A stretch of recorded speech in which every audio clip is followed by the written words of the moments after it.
Greetings and salutations, Dota fans. It is I, Badger, back for some lads Weenie action. For those who are not in the know, this is our our lower MMR lads format. The first time we've run it this season.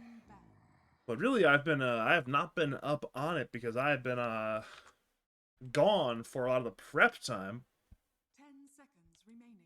I was kind of set up and launched while I was on vacation, so I haven't really been too deep in the process. But you know, sometimes you're to have some fun. Dota 2 action. So I'm looking around here, and of course, you know, there's obviously a lot of fun relationships to see here. The main one, of course, for long time lads enthusiasts is these are three names that come to mind immediately. Of course, that being Xerioscape, DOS, and Skater, all very long time lads players, all lads champions. Xerioscape, the two-time champion. Dawson Skater, former champion, season number 4 with Eternal Kings. But you're already seeing a little bit of all chat from that one. Just, you know, it's always fun to see. As far as I know, both Xerioscape and DOS have both kicked Skater from their teams before, so there's always I don't know if it's gonna be bad blood, but certainly a little bit of a little bit of fun times to be had there in that sense. I do believe we have a couple of stand-ins tonight, because as far as I know, K-Stigs is not on the roster for this this Dire team.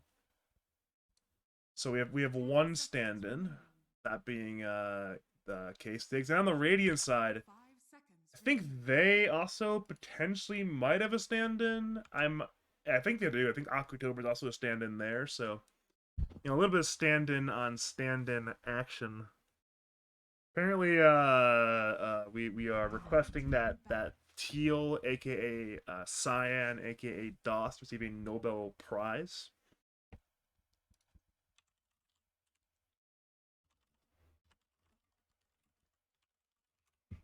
I'm gonna ask in y'all chat what category give the Nobel Prize in. Normally I would not all chat because I'm a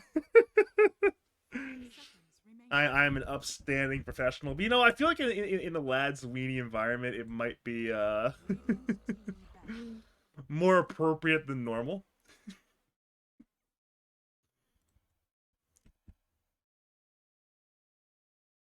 We do have some bands. Medusa, Windrunner, Venos, Sand King, Lycan, Faceless Void, Darkseer, Visage, Beastmaster. All banned out. 8-pick from Skater, the Ember, response by Zeri, the Dragonscape, Saven.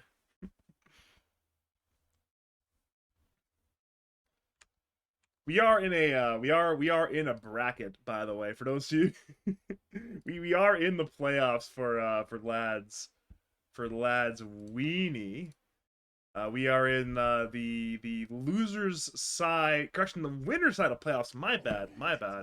We are in the winners brackets semifinals, if that is correct. I'm looking at the bracket correctly. So, you know, winner here will make the top 3. They'll go on to play Coldwater at 3 a.m., which I'm looking at that roster. That's a pretty good lads weenie roster right there. I do believe, but I digress. We do have Dragon Knight now banned out by Xerioscape. 13-pick Hoodwink selected.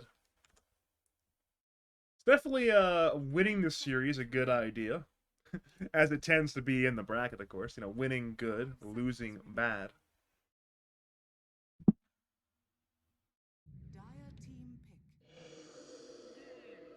And Death Prophet is a selection and response by Skater. Certainly a hero who has appreciated in value in the more recent meta orientations. We've seen this hero played a little bit in all 3 core roles. Primarily, of course, in the offlane. But we've seen it played in all 3 core roles. We've seen a good bit mid. Even a little bit of carry DP getting played, so we don't necessarily know where the DP is going yet. It's probably going to be offlane, if we're being honest with ourselves. Ember mid, DP offlane, and then Tusk 4 with the DP lane. You have a pretty good attack animation with the DP, decent attack range. So in that sense, you can easily work with the Tusk and get some Crypts forms in the Ice Shards, get some Siphons over there. If it's Sven carry, this dude will get kite around the lane, most certainly. So that is something to keep in mind for this upcoming matchup here.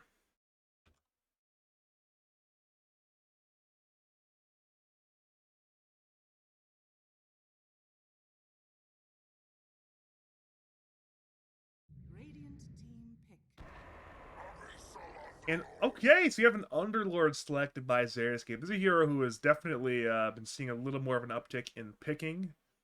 If you're watching Lads Plus the other nights, on Saturday nights and on Sunday nights, it was a hero that was getting contested a good bit in the pick ban phase of the game. Of course, Logical played an Underlord carry. That was pretty exciting. I don't quite think we're going to see that tonight, but even them playing this hero in the off lane certainly can be quite powerful as well.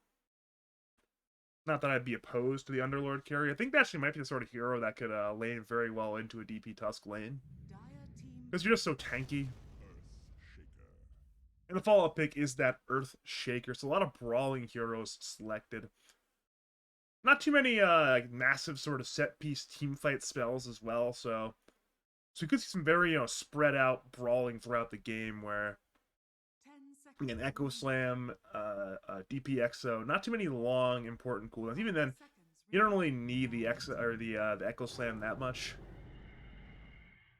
That's something a little bit more that set piece team fight ultimate coming in with the Phoenix Egg. Now you have DP Exo, you have Phoenix Egg. There are some larger spells to play around selected by Skater here. 10 seconds remaining. We are sitting on one pick left for both teams. Two bans coming in as well. If it is a Sven carry, I'm a little bit concerned with Sven's ability to play Dota 2 this game. I think he could get absolutely owned and kite around. It's going to require a lot of farming to acquire items. Luckily, Sven is a pretty notoriously good farmer. Radiant team ban. Is a dude who comes out of the gate with a massive sword. Got a couple skill points in that great cleave. You're good to farm a lot.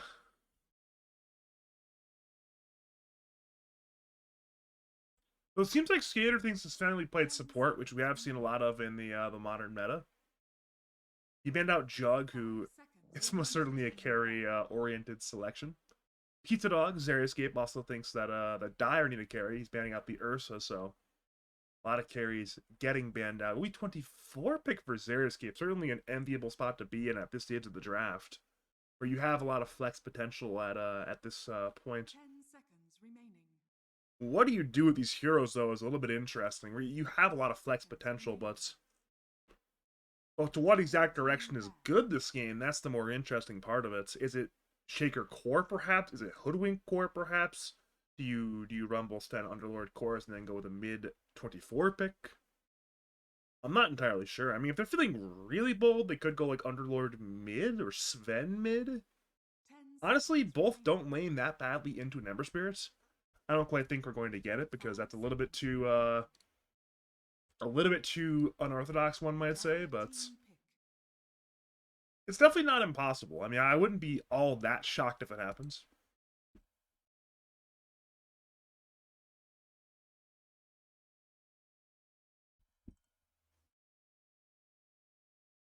Limited reserve time left for Skater. Decent bit left for Zeri, the Dragonscape, the two-time champ. 5 seconds remaining.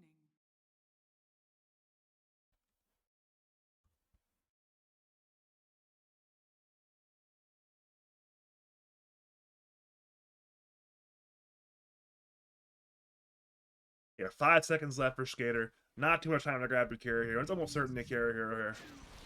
And there it is. It is the Gyrocopter. Certainly, not the easiest game in the world to play Gyrocopter. You're going to need to buy a relatively early BKB. Maybe like, I don't know if it's going to be Crystallis into Ags into BKB, or maybe a Falcon Blade into Ags into BKB. That's probably going to be the build here around the Gyrocopter. You need the BKB to fight this game. It's not really negotiable. There's way too much lockdown, way too much magical damage. Once you have those items, you have BKB Gyro, you have Phoenix Egg, you have DP Exo, you have Ember with like an item and a half, 2 items, whatever. Then we're talking. So if I'm on Dire, I'm thinking stacks right now. You really want to be stacking a lot. Now, if it's gonna be a little bit hard for Tusk to get good stacks off though in this lane, because I'm expecting him to really want to be in a more aggressive position to do that. So at some point, these subs are going to need to find a time to get the stacks off. How they'll do it, we shall see, of course. Xeriscape also needs a hero, but what role we don't exactly know. I would not be opposed to grabbing a Lina here, actually. Maybe you go like Lina mid, Sven carry Underlord, offlane, Shaker, Hoodwink, Sups. Yeah, you want a hero who can really double down on ruining Gyrocopter's game. Yeah, maybe a Spirit hero, potentially. You have a lot of options in that sense where you want to go with this. And it will be Marcy, which certainly is an option to do that. Get right on top of that Gyro hero earlier on in the game. Slap him on down. Get a lot of momentum. So it will be, yeah. Will be Xeriscape playing a Sven Sup, I do believe. I'm going to double check that one role-wise. I'm pretty confident he's playing Sup for this team. Yeah, he's playing Sup, so long-time Sup players, Xeriscape playing the Sup once again.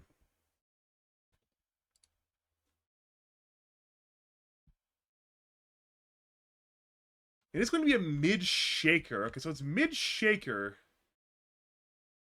Offlane Underlord, carry Marcy. It's 3 melee cores, but you know, this kind of game, if you can start the ball rolling, if you can get out of the lanes decently, you should be able to run at these heroes very well. But if Dire can, you know, get 2 lane wins, it's a really good game for them, so we'll have to see how these lanes turn out. Lane we're going to be looking at today is probably going to be this DP Tusk into Marcy Sven lane. That seems like a pretty interesting lane, actually. How it'll go, I'd imagine in the direction of the DP, but of course Marcy is a hero who's notoriously good at turning things around sometimes with the rebound dispose combo, so potentially we could see some fireworks there. Shaker Ember mid lane should be relatively boring. I would expect Shaker to win the lane actually pretty handily. As far as I know, Bingu has more MMR than the mid player on Skater's team. I could be wrong with that one entirely, though. I'm not going to look it up, but I just think, you know, Bingu, of course, is a former pretty high MMR player, so there certainly is some pedigree there for him playing this mid shaker. And then the other side lane, it'll be what is that, like Hoodwink and Underlord taking on Phoenix and Gyro. It seems pretty good for the Underlord side, but I digress there. If you are just joining us, welcome to a Lads Weenie Winners Brackets semi-final series. Xeriscape and DOS on Pizzadog, the Radiant side. Skaters, Sea Monsters, aka Pisces +4 on the Dire side. My name's Badger. I'm just here today. I got roped into casting this one. My throat is absolutely exhausted. I will need a break tomorrow. I can tell you that much at conference. I'm taking a day off tomorrow, but but we are here tonight for another day in a row. Xeriscape walks forward into the Dire side. The Watcher gives a bit of vision. Underlord comes forward. Ice Shards hits on two. Xeriscape certainly will die. They'll move to DOS. DOS is on the run. They want to bring him down. Rocket Barrage doing a lot of damage, and Crypt Swarm is there as well. 2 kills for the Dire side. First blood going to K-Stigs. 1 kill to Skater as well. What are the rules for... I'm not responding to this question, by the way. I'm not doing that. I'm just not going to respond to that. They can't make me respond to this question. I'm not legally obligated to do this. I am a commentator tonight, not an admin. That's not my problem.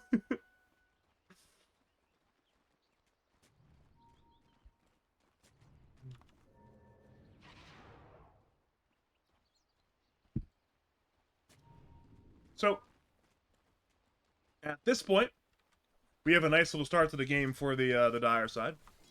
K-Stigs. Is he a Bracer on Courier for K-Stigs? It's a null, and he's doing null into Bracer this game, rather than Bracer into null. I'm not quite sure which one is better. I've seen a bit of both with DPs recently. Having all that money early on should be very nice in this lane, though, of course, just to, you know, really keep things up pressure-wise, just get ahead, get powerful, be this hero who loves to get an early good start to the game. And the overkill went to the Gyrocopter, which again, nice to have in that lane. Looking at his items, he's going Wraithband into Raindrop into Falcon Blade. A little bit concerned about potentially getting killed early is my indication from that item selection. And honestly, I'll consider that a logical way to approach this lane, because there's definitely a lot of potential for the Radiant to kill you. Especially if they can catch the Phoenix away from the action. I think either of these heroes alone definitely could go down. Of course, once Phoenix gets 2, yeah, Phoenix is 2 already, then Hulk's not really going to die that easily because you have the dive away, but Gyro, not so lucky, not able to escape as easily. And again, you look at the hold that thought me, because bottom lane, you see, oh, that's not the disposal he wanted, but either way, Tusk is on the other side of the ice shards, Akutober is low, Pisces is low, Blood Grenade forward, Crypt Swarm secures the last hit, Xeriscape is brawling, he's fighting, he's got a Stormbolt, but can you even kill the Tusk? That's not all that much damage. About 100 HP after the Stormbolt hits. He's inside the ice shards, turns, tower shot hits. Pisces is incredibly low. He's got 1 bit of HP left. Akutober is running, looking for vengeance. It's already a double kill for K-Stigs. Pisces is distracting though. Look at the time he's buying. Look at the creeps. He's not hitting creeps on Marcy because he's running after Tusk right now. Now he'll finally dispose for the kill. Correction, rebound for the kill.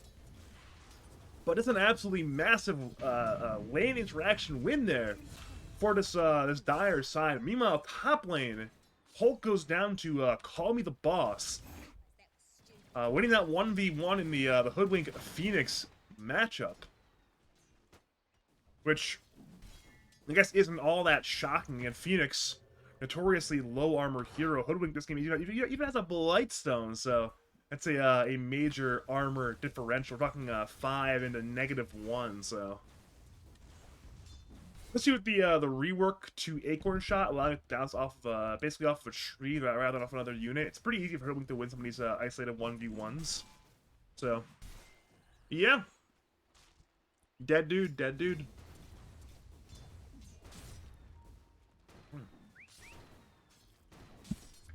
I love seeing this Skater versus DOS thing top lane. I really do. It's always funny to see it. But it was, I think only DOS has kicked Skater, not the other way around, so top lane, DOS is on the run. He has a magic stick, but he should eventually be dead. Hoodwink's on the way. Hulk actually is out of spells. DOS will look to deny the neutrals, and he will do so. Eventually. Eventually.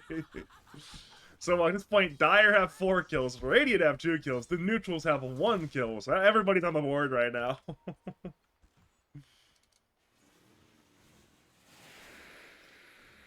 Alright, Skater already has a Falcon Blade.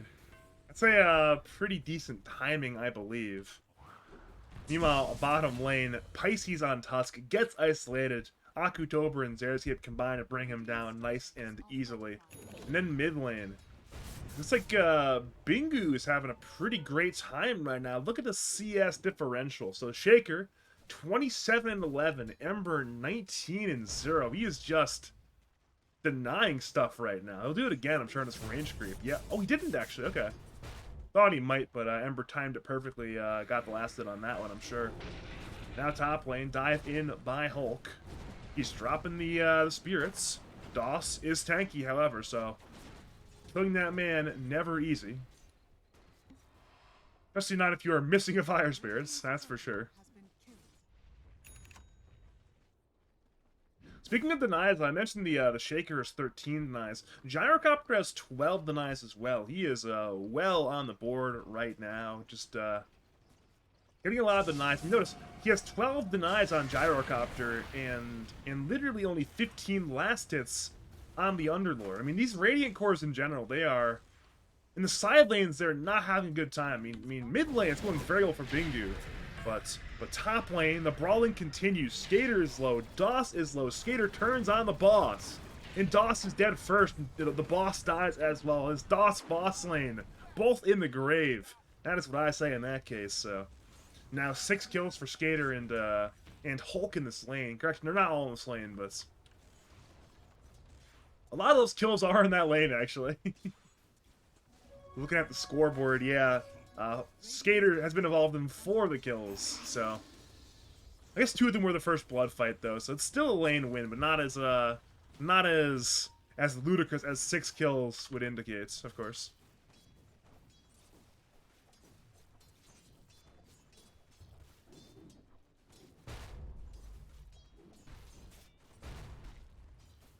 More denies mid lane. Shaker says, you know what, you're not allowed to have fun. Speaking of not having fun, they're going top lane into Skater. Skater's inside the pit, inside the bushwhack. Stormbolt from Zeri, the Dragonscape. He'll Lotus, he'll look to Fairy Fire and run. Radiant, run forward. Fairy Fire now activated, but Zeri out of mana. Are there more spells? Acorn Shot gets the last hits. In comes Pisces, but too little, too late. Now Tusk needs to run away before he becomes the next dire hero, going 6 feet under. Again, good rotation from Xeriscape. Gets a much-needed kill there in this top lane, slowing Gyrocopter's game. He was, I believe, #1 net worth before that death. Now he's #2 net worth, so... You know, anytime you slow down the Gyrocopter, the better. There are Wisdom Runes, by the way. Radiant grabbed the west side one. East side one here, still available, I'm sure... Maybe Ember will grab it, actually. That's a nice rune for Ember to have. Get his level 7, I guess. Correction, not quite his 7, but still a lot of experience to get him. And looking over at Network, you see sort of I guess like a 2-tier core system right now. It's DP, Shaker, and Gyrocopter. All clearly winners of their lanes, and then Ember, Marcy, Underlord, especially Underlord, all very clearly losers of their lane. Hulk blew his whole load spell-wise, got a little bit too bold, and now they brought him down. Ember rotates in, he's got Slight Chains ready to go, does not see Xeriscape, sees Doss instead. Doss has about a quarter HP. Gyrocopter runs forward. Remnant is available, but Ember doesn't activate it. He'll swipe for the last hit instead, but now he's under that tower. He needs to run away, and Skater is dead. Echo Slam into the fissure. It's time to run away on this Ember Spirit. He'll attempt to get away. He'll run to the east. He's got the Remnant ready to go. He's still buying his time and does not go for it. Just holds it perhaps a little bit too long. Gets slapped down by Bingu. So good rotation there by the Shaker. Really salvaging again some stuff top lane. Again, killing this Gyrocopter. Meanwhile, bottom lane, Aku Tober gets dove by Pisces. The Marcy is fine, her Courier not the case. Now Marcy's like, alright, I need to avenge my Courier. I am running at this man. I will unleash. I am angry. You cannot kill my Courier. I am going to hit you. Ice shards have been used. Marcy really wants to get this kill, avenging her Courier, but instead, it's Phoenix and Tusk snowballing forward, but Marcy's just too fast. In comes Xeriscape with the 2-man Stormbolt. The Unleash has ended, however, and K-Stigs pops the Exo. The Radiant heroes, after fleeing, mean that the Radiant's tower dies instead. It's already very low, therefore it's already dead. Hoodwink TP's in, perhaps looking to cancel a TP. It's a long TP from K-Stigs. They'll go over to Hulk instead. His dive's on cooldown, therefore his life is on cooldown. Doss arrived bottom lane with the Fiend's Gate as well, so a little more contribution to the team fight. Meanwhile, middle lane, it's Ember and DP working on that mid T1 tower. Again, potentially if you can grab this T1 mid, or right now you can sort of wander on over to top lane with that minute 10 siege unit, grab all these tier 1 towers, but mid lane is not done yet. Xeriscape, Stormbolt's forward, in comes Marcy, in comes Hoodwink, Ember, Remnants, in K6 heals with the Siphon. It's already a dead Xeriscape, and they want the Hoodwink as well. Hoodwink does not get stunned by the snowball, but is now inside the ice shards. There is no running, there is simply death. 10 kills for Sea Monsters, 8 kills for Pizzadog, 18 kills at minute 10, but it's certainly a lead so far. Bingu tries to clean things up. He has Echo Slam in 7. He brings down Hulk with the help of Marcy. Slight chains onto Marcy, the primary target. Already dies. Bingu has the slam, ready to go. Slam into a Stormbolt, but it's still an alive DP. She's just too tanky with the mech, the bracer, and the wand. They cannot kill K-Stigs. Bingu will blink in, looking for a much easier kill on Tusk instead. One more enchant totem should secure the kill. Ember has Slight, has chains on Underlord of Doss. Missile from Skater hits Doss, all the way from the top lane, I do believe. Now Doss goes down to K-Stigs' damage. Sharpshooter has been channeled. They want to kill the DP. They've killed the DP. That's a massive kill to obtain. It goes to the boss, but still, it's better to have the DP dead than alive. I am very sure about that one. Regardless of the good end of the fight, though, the economic situation remains as before. Look at the top left of your screen here. DP, Gyro, Shaker. They are in your first tier of economic cores. Ember, though, is starting to close the gap. So now you're going to have 3 cores who are actually somewhat, what the...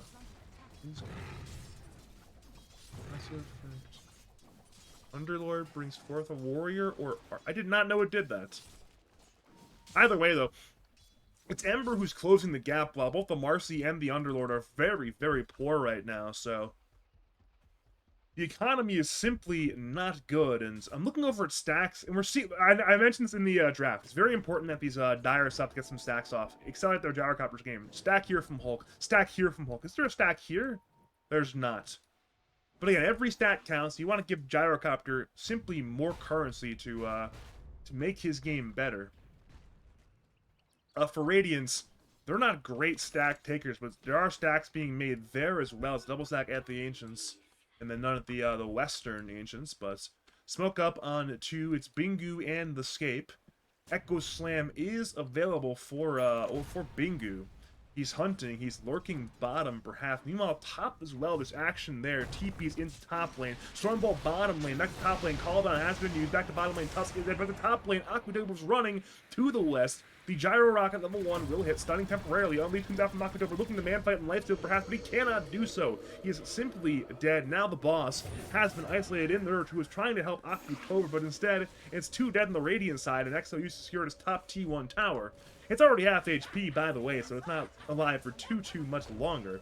And when that dies, it will be a 3-tower lead for Sea Monsters. They killed the bot T1 around minute 9 or so, mid T1 around minute 10, and now at minute 13, they've killed the top T1. So again, this is map control. It's only going to get harder, and notice, look where Skater's playing. He's isolated. Radiant are pinging him out. They want to punish Gyrocopter. Stormbolt has been used. Skater tries to go through the Fiend's Gate, but that goes slam on 2. Double kill for Bingu. K-Stigs has arrived, but again, no Exo. Simply siphons and mech. Supernova's on the floor. It certainly will not go down right now. Radiance reposition. They're scattering. Doss is the target right now, but Doss is very, very tanky. Bingu once again joins the fray. Hulk is low. Ember's trying to rem down around and slate on around. He'll look to rem them, but again, the Fiend's Gate ready to, not Fiend's Gate, a Pit of Malice ready to go. Ember certainly will die eventually. The kill goes to Akutober, so that's 3 kills going back. Most importantly, the core kills on Gyrocopter and Ember. That's a lot of gold going back to the side of Pizzadog. Notice the net worth situation before that fight. It's sitting at about a 5,000 net worth lead. That's a pretty significant lead to have, but with that simply overextension that was made, you've lost half of your net worth lead. And look at the experience change. That is a massive Radiant side experience lead. If you want to see something criminal, this graph is criminal right here.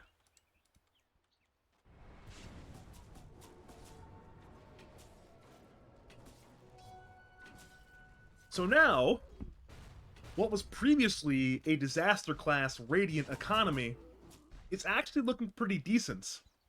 It's still not great, but at the very least, the Ember has been slowed down, and Doss, who was absolutely poor, is now somewhat less poor. And Bingu is just, he's getting so much money through kill bounty that he's staying pretty rich from an economic standpoint. Radiant once again are smoked. I do not believe the Dire saw that smoke on the Watcher or their ward. Regardless, they'll find the Tusk. Not the ideal kill, but a kill nonetheless. One more kill for Bingu, who is 6-0-4. Back to mid lane. Ember is forced to Remnant away, knowing this mid T1 tower is a danger zone. And again, they're bringing it on in. They're bringing it on in. They've got the siege unit, so it should be a pretty free T1 tower mid lane. Phoenix and Ember are here to defend, but this defense is futile. Don't even bother with this one. You're just going to die if you try. And wait a minute. They're actually going to defend. The siege unit was left to die. It's a very low HP tower, and now Dire defending as for it's everybody but Skater in the mid lane. So it's a bit of a 4-on-4 action temporarily, but Radiant recognizing a 4-on-4 disengaged. Look at this ward, though. This ward from Xerath scouted out the smoke, so they know it's coming. They know something is up. They should have seen that smoke on the minimap. So now they're running away like, hey, guys, let's go not die to this, this Dire smoke. The smoke has broken. Ember knows that he has been near the Radiant side heroes, but again, nobody dies. Everybody is absolutely fine, and again, I've mentioned that a number of these Radiant smokes have not gone all that low, only killing a support, but killing a support is better than killing nobody, so by comparison, the Radiant smokes of Pizzadog have been going better than the Sea Monster's Dire smokes.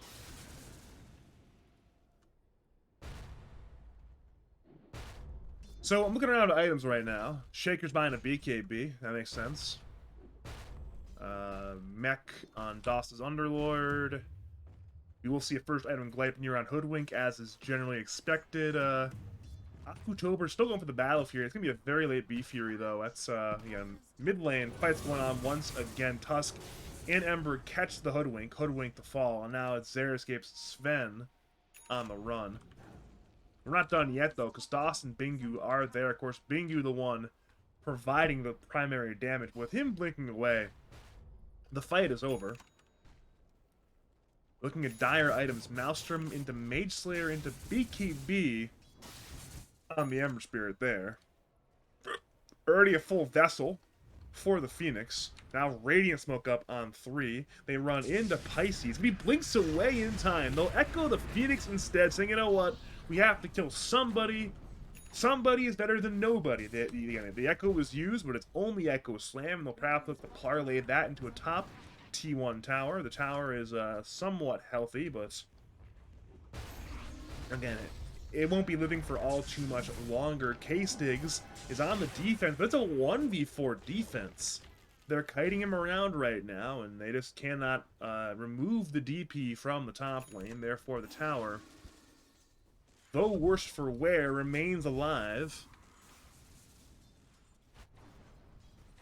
We again return to farming. We are back to farming. If you're a fan of farming, oh boy, you are in the right place. Of course, the primary farmer today is this man on your screen right now, Skater, playing the gyrocopter. He's running around through that Radiant jungle and the Dire side tri-camp. Mid lane Bingu is on the run. He can BKB if he needs to. He's holding it for now. He'll now activate it. He'll TP away.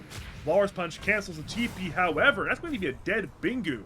That's a massive streak for Skater to claim. He was already #1 net worth. Now, with Bingu dying and Skater getting that streak money, he's #1 by a country mile. 11,000 net worth on Skater. That's very good for the gyrocopter, most certainly. Speaking of gyro, he's not opting for the BKB. I said, with confidence that you would perhaps see a Falcon Blade or a Crystallis into an Ags, into a BKB. He is not opting for the BKB, the much more bolder decision to go for the S&Y instead. Saying, you know what? I need that status res, I need that move speed. But mid lane, they caught him. Snowball saves for now. There's 2 inside the pit, and they're still locking the pit right now. October is low, Skater is low. Both of them will fall, and now it's Doss and Xerath on the run. Doss is dead. Xerath will tick down to the Phoenix damage. It's 3 kills with the Dire side. So despite killing the gyrocopter, there's just way too much Dire backup. Sea Monsters again, they are winning in our team fights. This time 3 for 1. It's a blink further in by Pisces. But perhaps he's gone in a little bit too far. He had no backup, and now he's got no HP remaining. That's a 3-for-2 trade. Still a win, though, for the Sea Monsters side. Didn't quite get the fight recap I was hoping for, but again, it's no doubt who won that one. I think. Yeah, no doubt about it. Radiant's middle tower is under attack.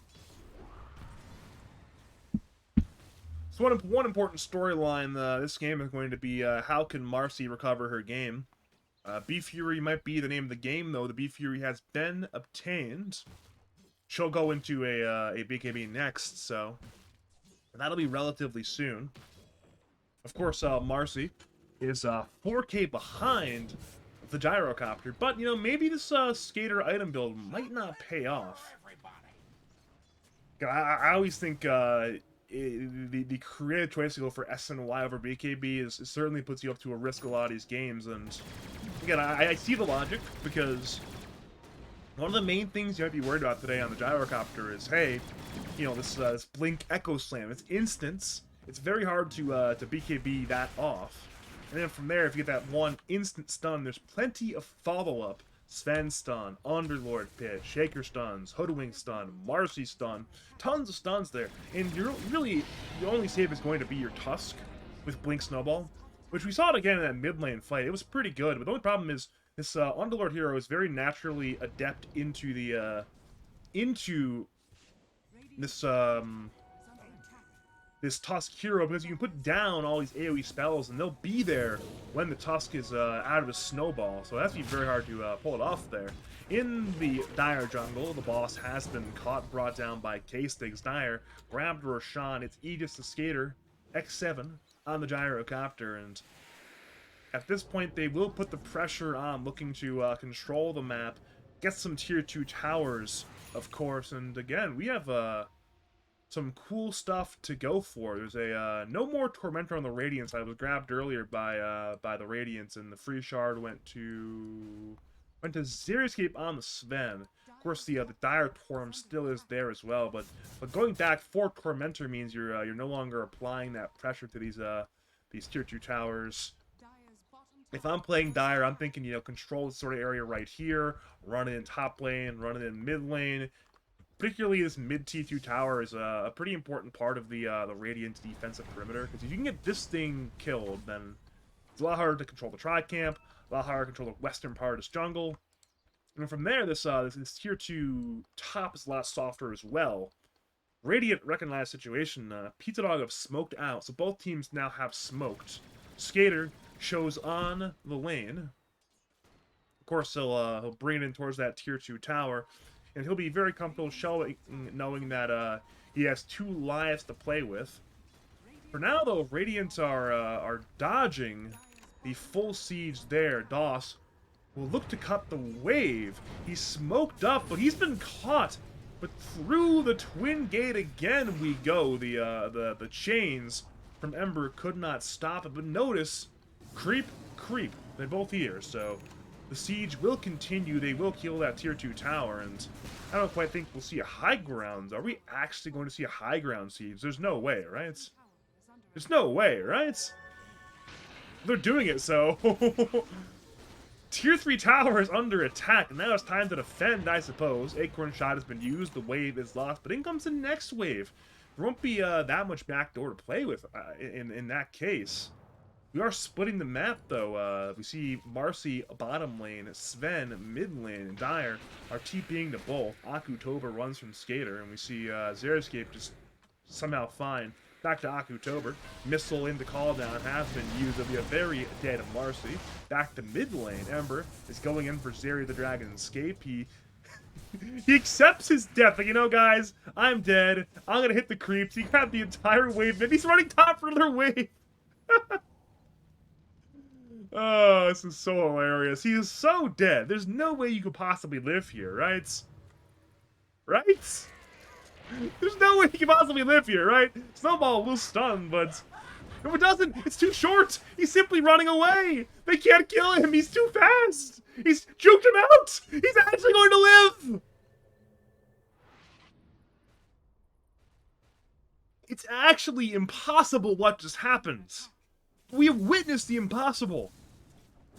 One escape by Xeriscape. Now bottom lane. Echo into the fissure. It found Skater. And one life will be lost on Gyrocopter. In comes Sauce looking for Phoenix. They'll use Supernova. Radiant try to bring it down. And they'll bring it down in the Supernova duration. Stormbolt onto DP and Gyro. Full stun. Gyro is dropping. Half HP. Dropping. Tusk saves for now. But again, it's too much Radiant damage. Gyro gets away. But DP and Tusk are in a lot of danger. Inside the shards. Down goes DP. A major, colossal teamfight win for Pizzadog. And they even hold their bottom tier 2 tower. What an absolute disaster for Sea Monsters. Their lead has simply evaporated. It is capsized, if we're going to go with the nautical puns here.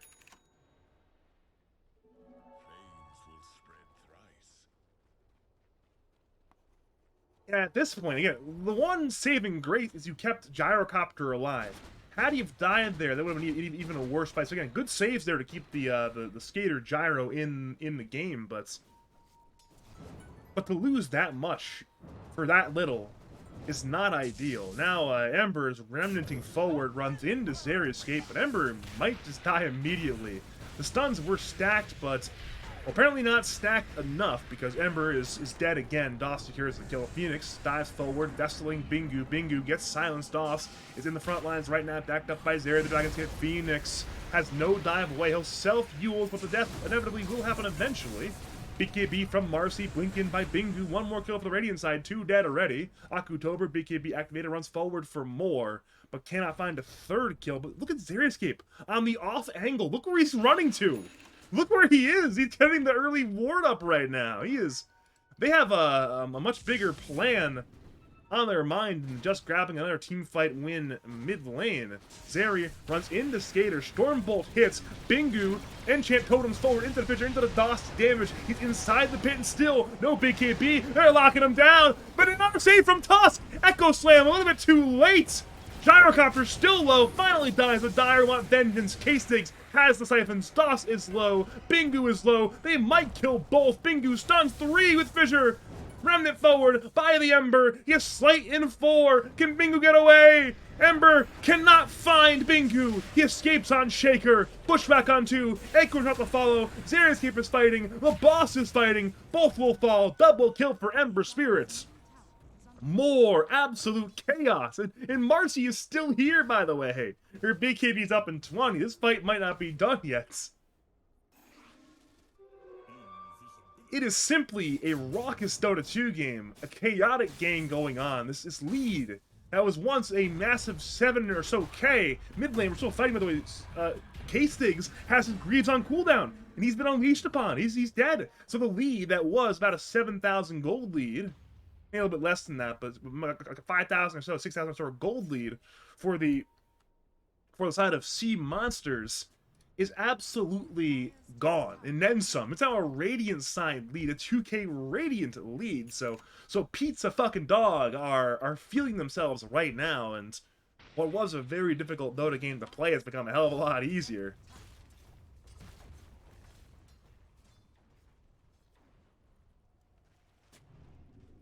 If you're Skater and team, you have to be a little bit concerned after that one. I mean, you've lost a lot of momentum. Gyrocopter, who was far and away the most farmed hero in the game, is barely neck and neck with the Shaker any longer. Ember, he has been surpassed. DP, who was at one point the most farmed hero in the game, is now 6th in net worth behind Doss, who, from an economic perspective, was sputtering and suffering and just not getting anything going, but he has now surpassed the DP, so this game is not easy in the slightest. Importantly, you do have a BKB on Gyro, an item I would have liked to have seen in the first place instead of the S and Y, but it is better late than never. And perhaps the fighting will continue. Right now, Pizzadog look for a fight on their terms. They're smoked up on 4. They flood into the Dire side jungle. They're heading west-east towards the middle lane. Their scan hits. Finding Hulk, though they don't obviously know it's Hulk. Both to go top lane. K-Stigs is there in the tree area. Smoke has broken.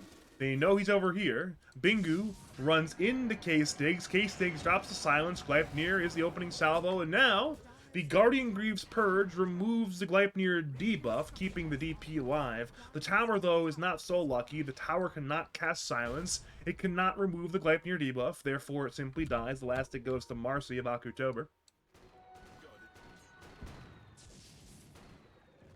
And again, we are seeing a split map situation. Dire have 3 in the Radiant jungle, 2 at their own base. At that point, you kind of have to leave, play more defensively farm-wise. There still is that Dire side Tormentor, if that's the objective they want to go for. Of course, the big thing we're looking at next is that second Roshan of the game. First Roshan, of course, was the kill of Roshan was good, but the Aegis was not used as hoped, of course. Bottom T2 tower goes down. Pisces TP's away.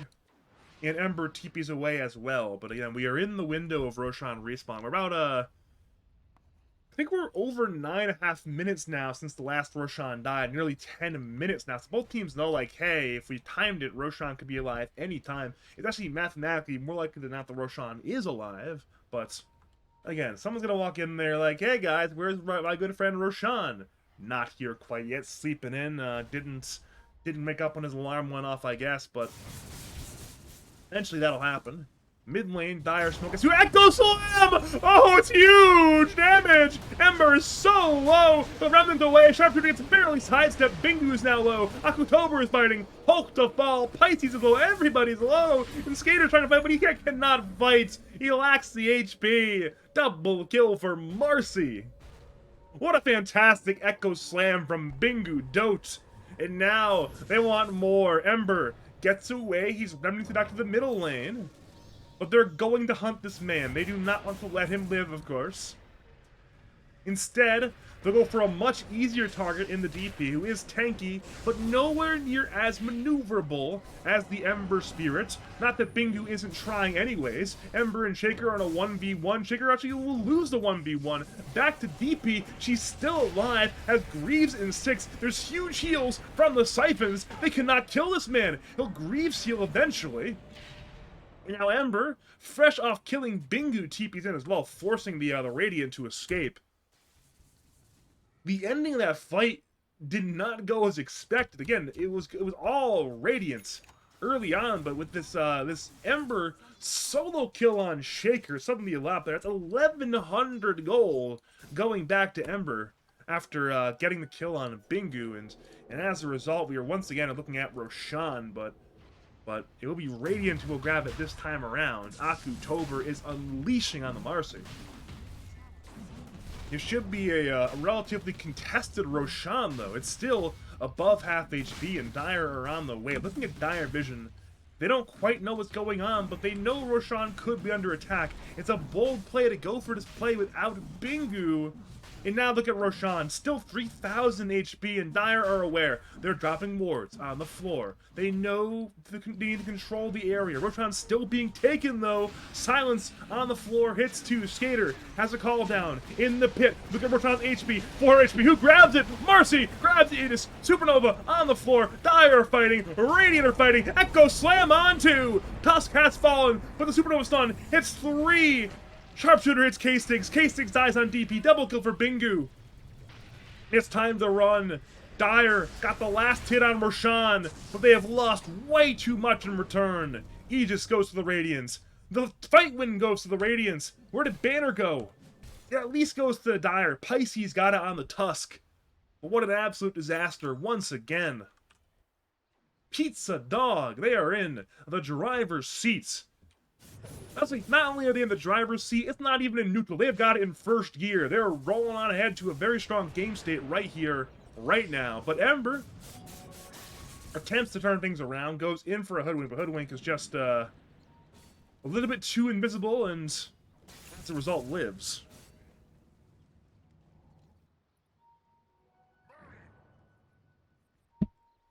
So with that in mind, we will not see too much major structural damage.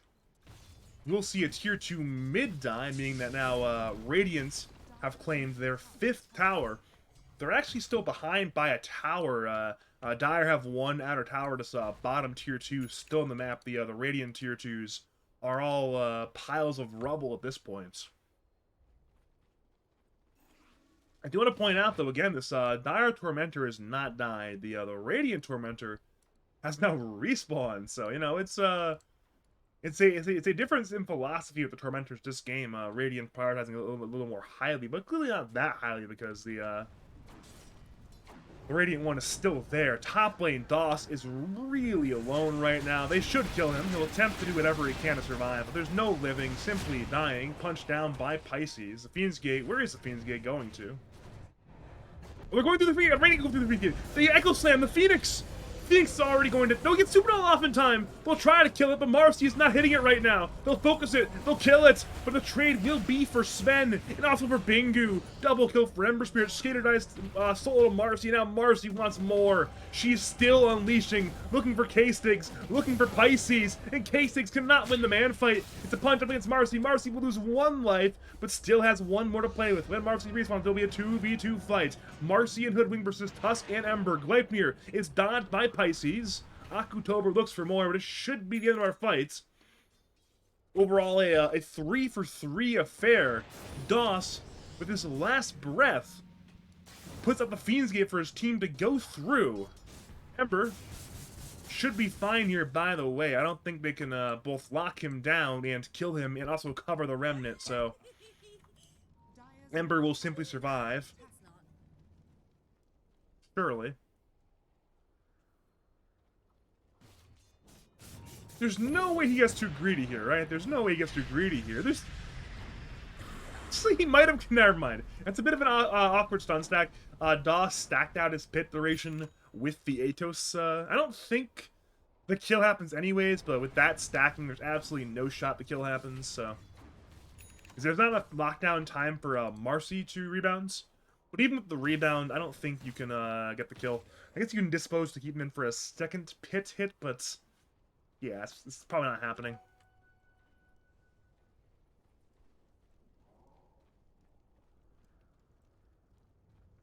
So, we've lost the Aegis. Radiant, they're clearly, you know, they're still in drive, but they haven't really gotten too far out of first gear. Maybe they've gotten into second gear, but they're, you know, they're rolling forward with this Dota game. But they're not speeding ahead. They're certainly not going 55 on the highway anytime soon, but... Again, if the game state continues the way it is, eventually Pizzadog will win, so... In that sense, it is on Sea Monsters to turn things around and turn what is this negative game state into a positive game state.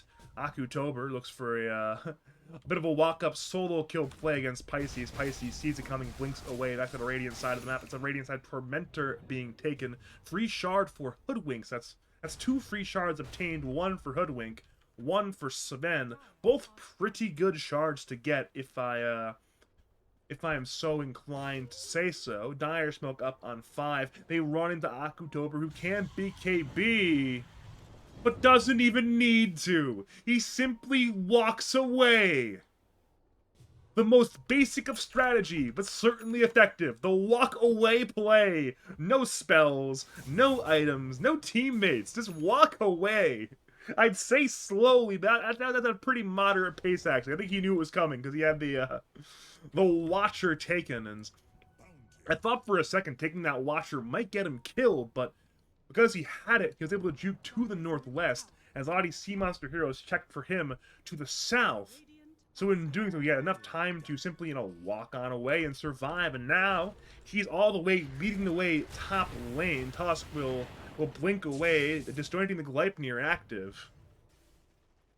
Pizzadog, despite only having 5 lives, not 6 lives, clearly want to fight. Ember gets yuled up by, I'm not entirely sure who. BKB from Ember, he'll Remnant away though. Again, we tried to get the kill there with the Abyssal Blade, but there was not enough BKB piercing lockdown. Whose Yules was that anyways? That was Bingu's. Okay, so it was Bingu's Yules into the Abyssal Blade. Again, it's just not quite enough lockdown there, but That BKB will be on cooldown for the next fights if they fight right here, right now. Xeriscape, of course, is grabbing this bottom wave, looking to apply the pressure. All three waves are being brought in, but Xeriscape is entirely alone. But he is playing Sven, therefore he is pretty tanky. Meanwhile, Dire are getting a little bit of their rat on. Skater and Ember are both bottom lane, looking to perhaps apply a little bit of pressure, force some TPs back, and that is going to be the force back there. Akutober's Marcy has returned, but despite them not having their #1 net worth, Marcy, we're still seeing some very aggressive Pizzadog posturing. They want to control this Radiant Tri-Camp. They want to, again, bring in this wave here. You know, grab perhaps that T2 tower, grab Tormentor, bottom lane, Skater and Ember. They run away from Akutober. Akutober holds his BKB, like, you know what, guys? I'll hold the BKB for later. I don't need to use it quite yet. The wave is not here, but a new one will come eventually, of course. And now they're hunting for kills, looking for Gyro, looking for Ember. Gyro TP'd away. Ember is to the west, actually. He needs to be careful here. Though Shiva's active, he tried to cut the wave, but the timing was simply off. They will not punish that that jaunt, though. Instead, they'll go for K-Stig's top lane, who can BKB and TP if he wants to. Doesn't BKB in time, though. That's going to be a death. Perhaps he was concerned that Marcy might be there to go for the BKB piercing disable, but again, we the viewer knew that Marcy was not in range. K-Stigs did not know that, therefore we did not want to waste a BKB. Perhaps the only problem is he has no buyback, therefore he can't be here. Echo Slam on 2. Both subs have been caught. That's huge lockdown. Akutober cleaves them down. And now we're going over to Skater. Skater's being cleaved on 2. Triple kill for Akutober. Welcome to Cleveland. Pisces buys back, punches up. Hulk buys back as well. Supernova has been used. They will struggle to kill it. Akutober will try anyways. He's unleashing. He's hitting. It's low. It's dead. Solo killed by Marcy. They'll head to Tusk. Tusk goes down. Rampage for Akutober. There's 4 dead, and they want the full 5-man wipe. Ember's in the run, and they're hunting. 4 go under the tier 4 towers. They need this kill. I don't know why they need the kill, but they need it anyways. Ember has been locked down. Atos rooted. Thrown around. A double rampage for Akutober. In come the tips. That's a full 5-man wipe. There are no G's in the chat, but this game 1 is absolutely over. Wrap it up. Close the book on that one. Pizza Dog triumphant. Look at this graph. Look at the graph. It seemed like a pretty good Sea Monsters lead, but Dota Plus knew. Look at the green line. They knew. Tasty gets going on. His BKB. He'll use it and the EXO trying to fight. Akutober again, mans up. Ember returns. Buying back into the game. Glamp nearing Akutober. K6 is barely alive. Acorn shot.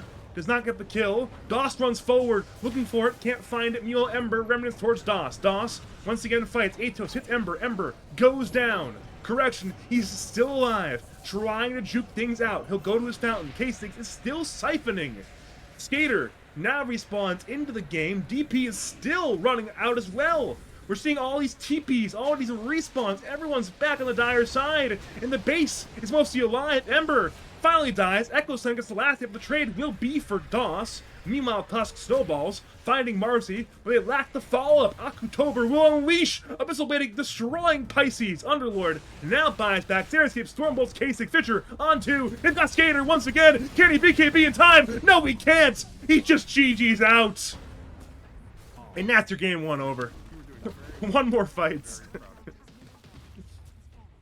I appreciate the will to fight there from Skater and company. They could have easily GG'd out after the last fight they lost. But, you know, they want to give us 1 more brawl, 1 more look at a team fight. And honestly, had they not been behind the gold they were, that would have been an absolute disaster for Pizzadog. But when you play down that far economically, sometimes you just lose Dota 2. Hence, Pizzadog victory. They've lost Dota 2. But of course, there's plenty more series to play. It is a BO3, of course, and even if they lose the series on the Sea Monsters, aka Pisces +4 side, there still will be the losers brackets. They will play the winner of Nexty. I think they'll play the winner of the Nexty Nash, aka the Smacktrix, J Curdo, Aurora, Storm Soldat, ZQ stack, and the Bulljack stack of Don't Fuck with J Roll, Bulljack's Colonel Squid, Reed, Shane, and Wee. So the loser of this series will play the winner of that series for in the losers brackets quarterfinals. So I digress though. I'm going to cut to a break because I'm pretty tired. My voice is under assault from my casting the last 3 days. So I'll be back like halfway through the draft, if that. So yeah, I'll see you guys in like 5 minutes. See you soon. Enjoy your break. My name's Badger. We'll see you soon for game 2 of Pizzadog versus Sea Monsters.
seconds Dire remaining. team ban.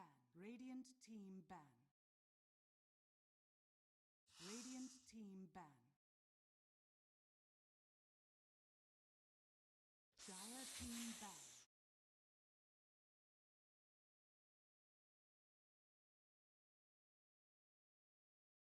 Ten seconds remaining. 5 seconds remaining.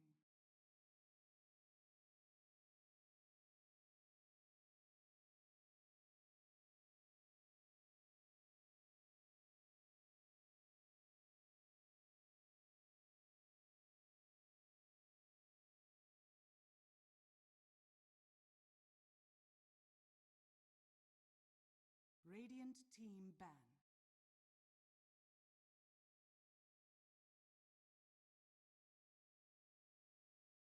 Ten seconds remaining. Radiant team ban.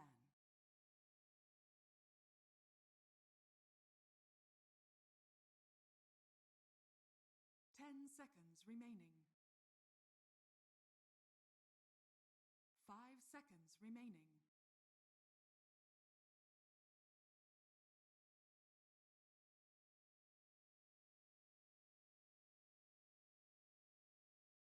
Dire team ban.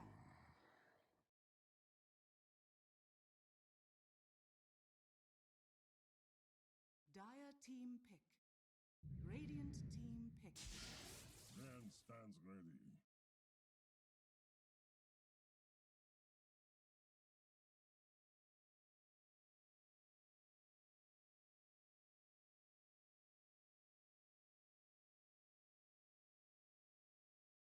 Dire team ban.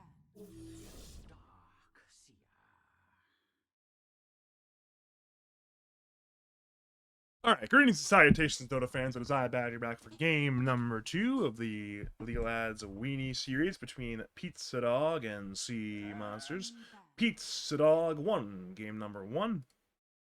Sea Monsters, of course, look to keep their winners bracket lives alive. Winners bracket lives alive by winning game number 2. Their winners bracket lives are on the line as well as probably going for, but I am tired. What can you do?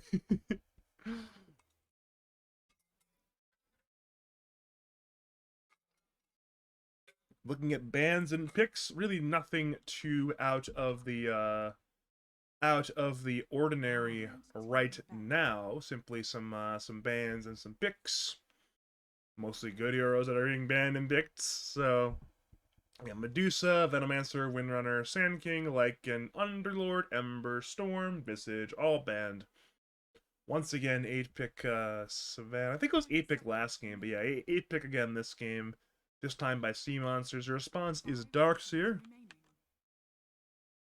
So we will get a slightly different look to the draft thanks to that.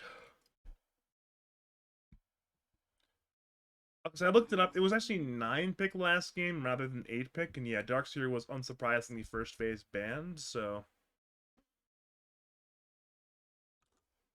we will see Doss, who looks remarkably similar to Darkseer, playing Darkseer.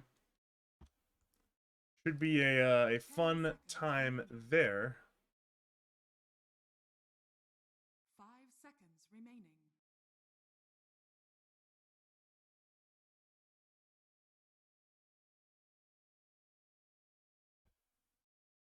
Monkey King now banned that as well, indicating they might just grab some kind of melee mid here, perhaps soon in the draft. Perhaps a 16-17 melee mid. Enchantress.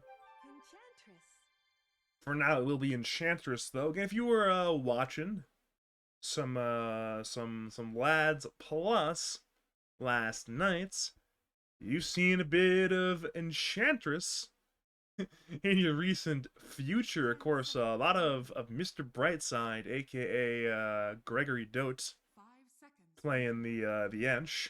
Played 3 games of the 4-game grand finals on the Enchantress. So again, more Ench on our screens, more Ench in our video game, and Yay. Ench.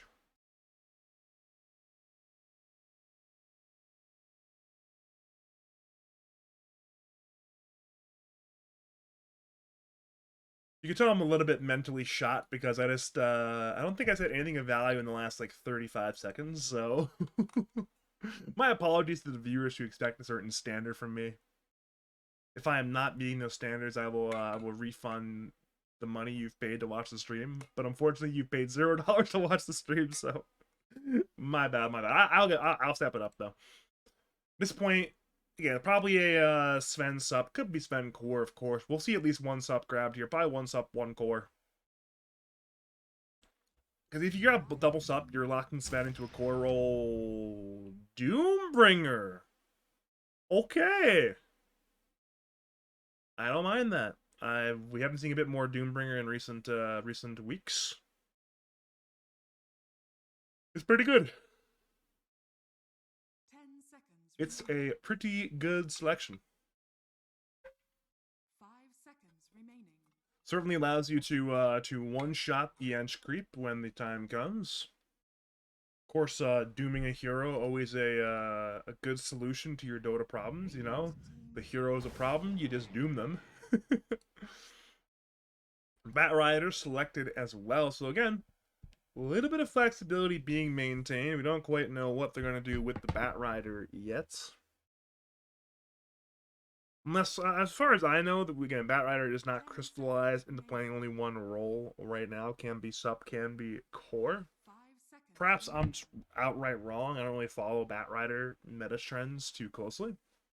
And if I am wrong, then my bad about the Bat Rider trends.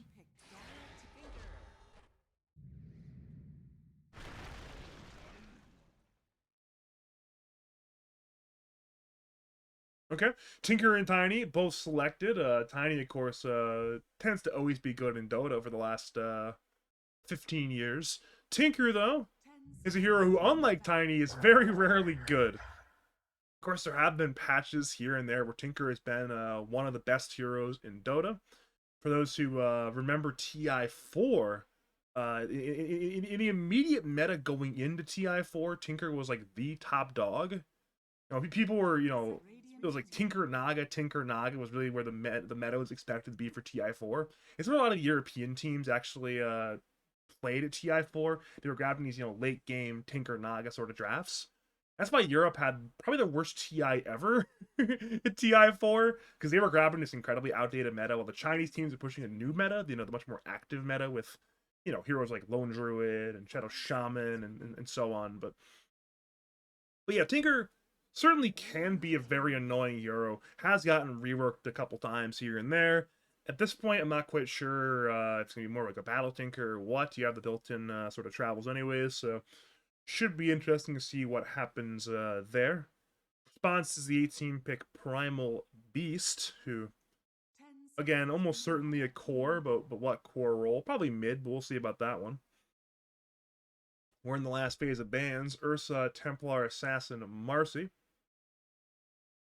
All bans.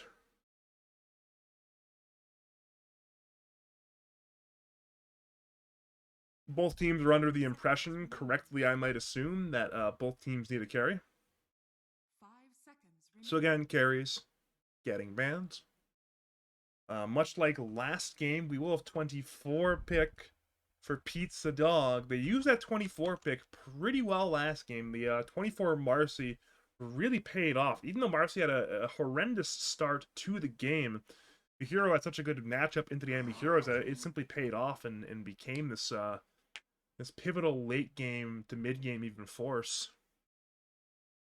See, once again, we'll see Zeri escape with the opportunity to do so. For now, though, of course, we're waiting on that the 23 pick from Skater. 5 seconds remaining. Waiting for his own selection, unless it will be Sven, which I would doubt it's Sven. We don't always see as much Sven carry nowadays, and that's your more likely carry option being the Lina. So Lina carry, I guess Primal Beast mid, Doom 3, Bat Sven sup duo. sounds a bit hyper modern to me. I think if you went back to, I mean, I mentioned 2014. I think if you go back to 2014 and be like, hey, yeah, this is a lineup now. These are the orientations of the roles. You'd be like, wow, are you on crack? And what's a primal beast?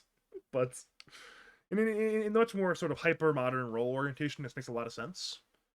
This is a game where I'm curious to see how they answer this very long range DPS option in the Lena, who again has a lot of options item wise, can go full physical, can go full magical.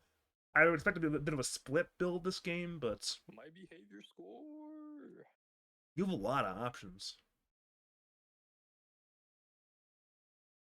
For Xeriscape, what the response will be is the interesting one. Again, some kind of gap closer might be nice to get on top of the Lena, but again, maybe you already feel like you have enough gap close. Again, you have Tiny. Darkseer can itemize towards that. Tinker can itemize towards that. Maybe you just grab a hero who can deal with the other selections instead. The Doom, the PB, the Batrider. Maybe an option like a Wraith King could be viable this game, but again, we don't see all that much Wraith Kings. Maybe we just go with a more standard selection, not Wraith King. What even is that standard selection any longer? I know not. That is not my wheelhouse any longer. You need to be on a hero who is somewhat comfortable being doomed. I would expect a lot of the dooms to be on Tinker or perhaps Darkseer, but You may now okay. choose your heroes. That is a hero who is comfortable being doomed. It'll be Avenge Carry. Wait, what? A Tinker Sup? What? Okay, we'll see about that one. We will see about that one, whether or not it actually is Tinker support or not. But right now, yeah, it appears to be Bingu playing a mid. Is that how you play Tinker nowadays? I genuinely don't know. If it is, then that's interesting. And Venge Carry, Tiny mid, Darkseer 3, Tinker Ench 4-5. Up against Alina 1, PB2, Doom 3, Bat Sven 4-5. That's fascinating, honestly. If I had to lean either way, I would lean towards this Radiant draft. I think this Venge pick is going to absolutely be fantastic. He's a hero who can provide both a lot of offensive and defensive value this game. I think if Okutober farms decently enough, gets an okay laning phase, it's going to be a grand old game to just be a menace. And that said, if the early game goes about as badly as game 1's did, then this Venge hero will struggle. You need a good Ags timing. You need other items on top of that on the carry Venge to really accelerate and be useful, because if you're not hitting good timings on Venge, then you effectively become a third support, which obviously is not what you want when you're playing the carry. You want to be the carry. At the very least, like a 2 core, you know, not like not a sup.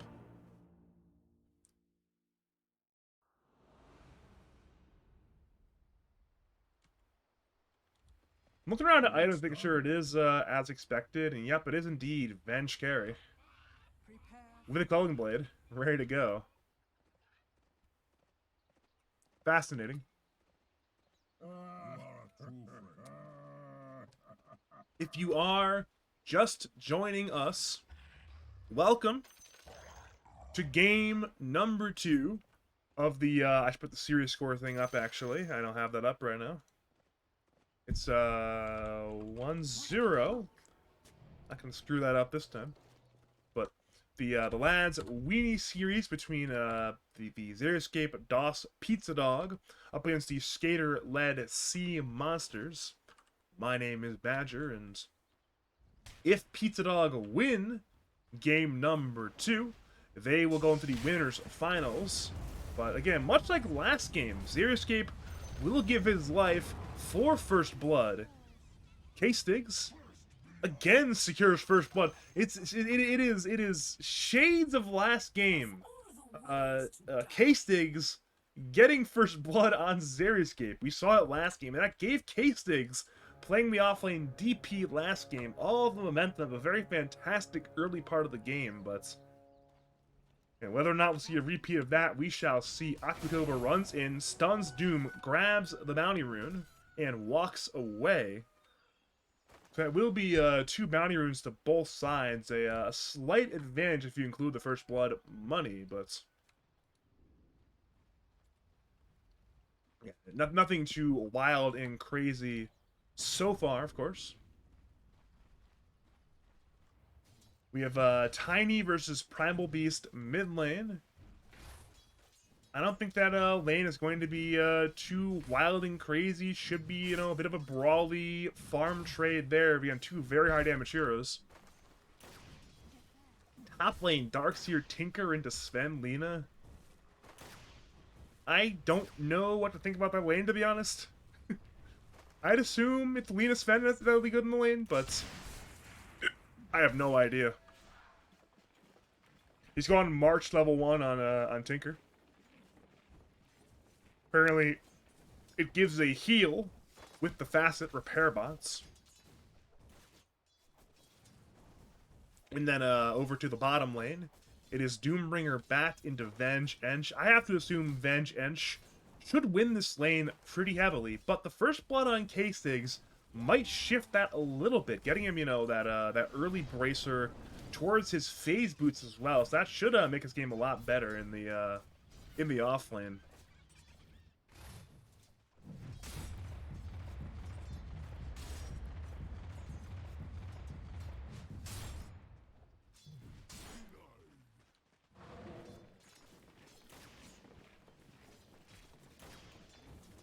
Does that only apply to heroes, the March thing? Or okay, only allied heroes. 15 per second. That's not that much heal, actually. But I guess every little bit to trade counts. Okay, level 1 March is pretty low mana cost, so maybe that's the play there, is just win the trade slightly. You see a lot of these early game trades, and they're often close trades where the hero winning the trade, it's a very slight win. So you have that differential there where you're throwing in this... we'll say about 20 DPS in the March plus 15 heal per second. That's a decent shift there towards your trades. I don't really know the math on that one, but it depends how many how many machines you're tanking from the March of the Machines, of course. Bottom lane, no stick on Akutober still. That's a little surprising, but it seems like it won't matter. K-Sig is getting absolutely blasted. He's forced to W just to run away. Pisces has the Flame Break. He'll put a 3rd stack of Napalm on Xeriscape. We'll go for Akutober instead, though. At this point, Akutober, it's only 1 stack of Napalm. We'll try to bring down Pisces. Has mana for stun. Not quite in cast range, though. Therefore, Bat gets away. Bat has a little more move speed in this lane, so... Yes, it's a very much winning trade for Akutober and Zarya the Dragon Scape, but no kill either way.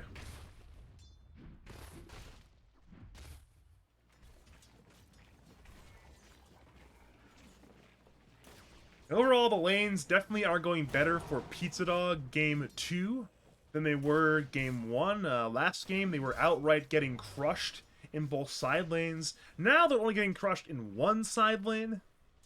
Where, again, you're seeing Lina crush Darkseer, which I did suspect what might happen. But we are seeing this Venge lane go very well. Venge is not CSing all that well, to be honest, but I think there's no doubt these trades have been very good for Ench Venge. It's at worst a drawn lane right now. If top lane Sven dies. Vacuum was skilled by DOS. I didn't expect that. Apparently Hulk didn't expect that either, and that's a kill secure, the full salvo used by Tinker there, top lane. Meanwhile, again, we're seeing K-Sigs and Pisces interact with Xeriscape. Xeriscape's pretty powerful right now. Is that my first kill missed all series? It might be.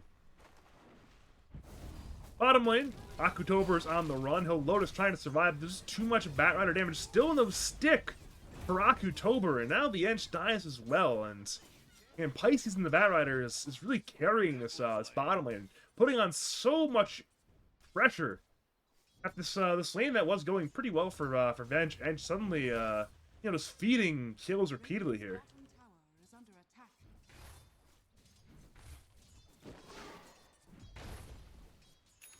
Meanwhile, mid lane, again, the CS is fairly even, but Bingu is being dove over the tower. The Avalanche is fantastic, though, keeping Bingu alive. But again, look at his HP situation. It's very bad. Back over to top lane.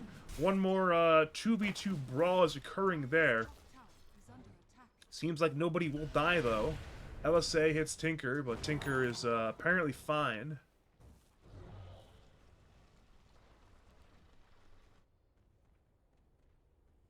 With Bingu going back to Fountain, Primal Beast will get his level 6 first, so we could see a PB rotation literally any time. That minute 6 rune will be very important once it spawns. Top lane, the fighting continues.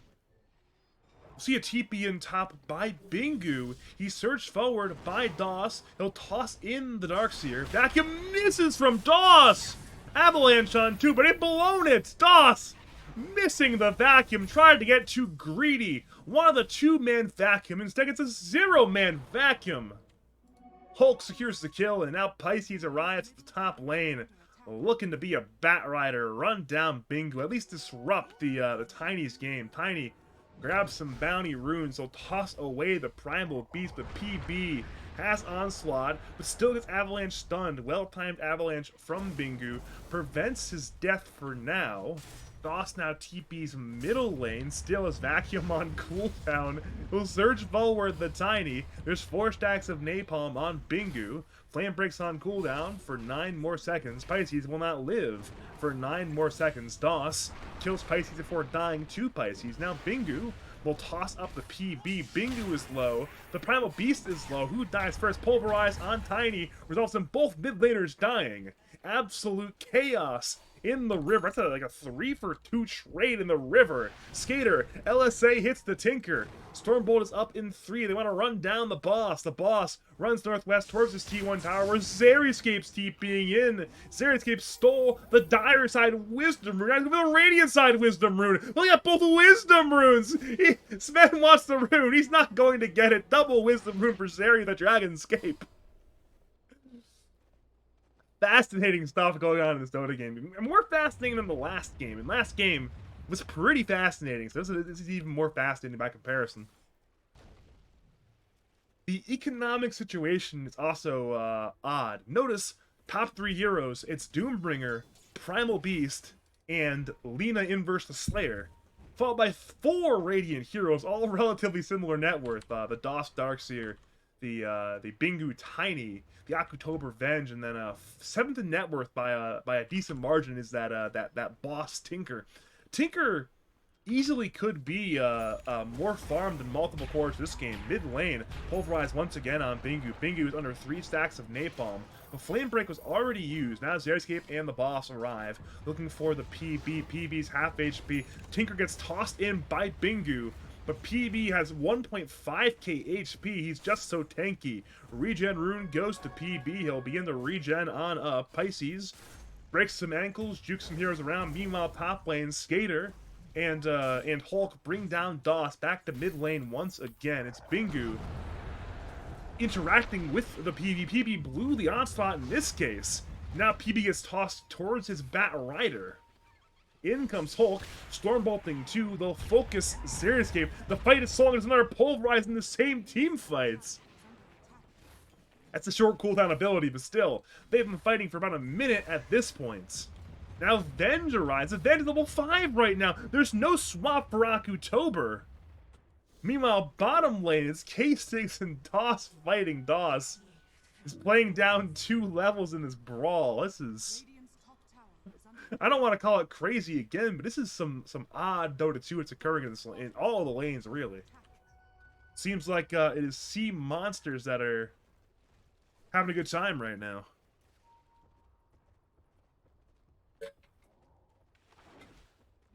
We see it again. Primal Beast, this hero who loves to be active, who loves to rotate and to be involved, is rotating and being involved. He has, 4 points in the trample. This is a man who wants to romp and stomp and just be a menace, and so far he has been that, but of course that must continue. The menace must continue for the game to be a dire win, of course. Mid lane is Tinker and Tiny defending. PB is under the Radiant T1 tower, but again, he's too tanky. Akutober swaps offensively. K-Stigs is on the run. Vacuum Wall are available, used on K-Stigs. K-Stigs looks to run away. He's being kited around right now, and he's dead. To the Venge, now it's a toss against Primal Beast.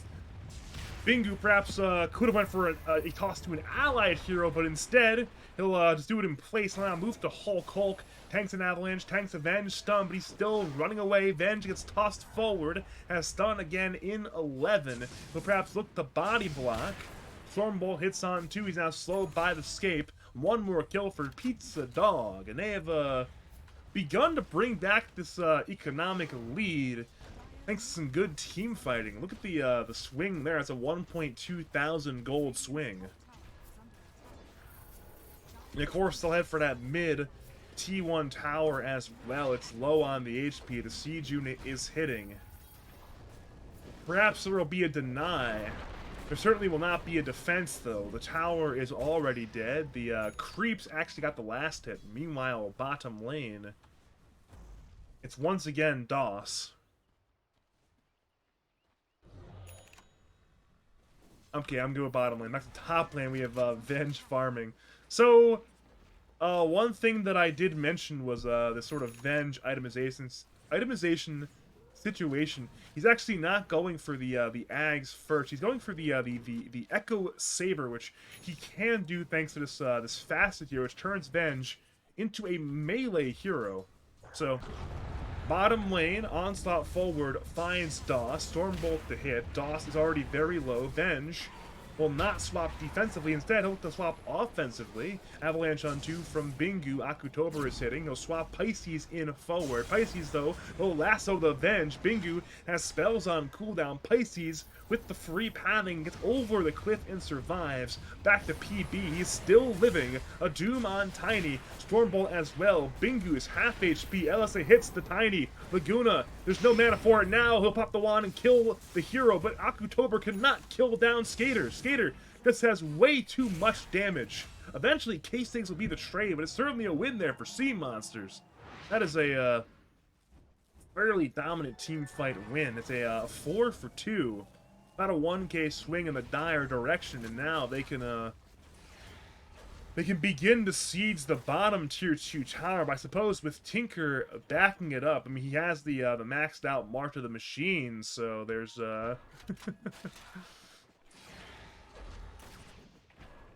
there's going to be this natural defense. Again, obviously, since the rework on Tinker years ago, we have not seen all that much March of the Machines, but with the newest of Tinker reworks, the March is back, and again, for those who were not there for, you know, like, say, vintage 2012 to 2016 sort of Tinker was notorious for this, where you would set up in a tower, and you would drop the marches, usually at off angles, you know, like one going this direction, one going this direction, one going this direction. And it would be so hard to go into the Tinker, because there's just so many units to fight into. He would stack them up with the rearm and just be an absolute bad man. And we're seeing it now, where one Tinker is enough to defend this tower bottom lane. Speaking of towers, top lane, DOS last hits the dire safe lane T1 tower. Pizzadog are up by 2 towers right now, but despite being up by 2 towers, they're down by 2k net worth. A lot of that reason is this man right here, the Fire Wizard, the Slayer Lena inverse of Skater, who is very, very rich right now. He's going for a Gleipnir, and honestly, he's not all that far from the Gleipnir. He's, yeah, he can buy the VIP booster whenever, so he's already bought it. Gleipnir already finished at minute 14. That's pretty good timing there. And you know, a lot of this game is going to be on Skater to really be active and be that primary right-click DPS this game, but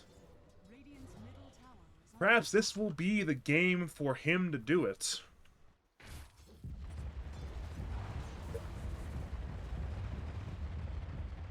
I didn't personally agree with Skater's itemization in last game of the Gyrocopter, but this game, I like what he's doing. Gleipnir into Dragonlance, into BKB, and from there you have plenty of options where you can really go any direction. I like the build here.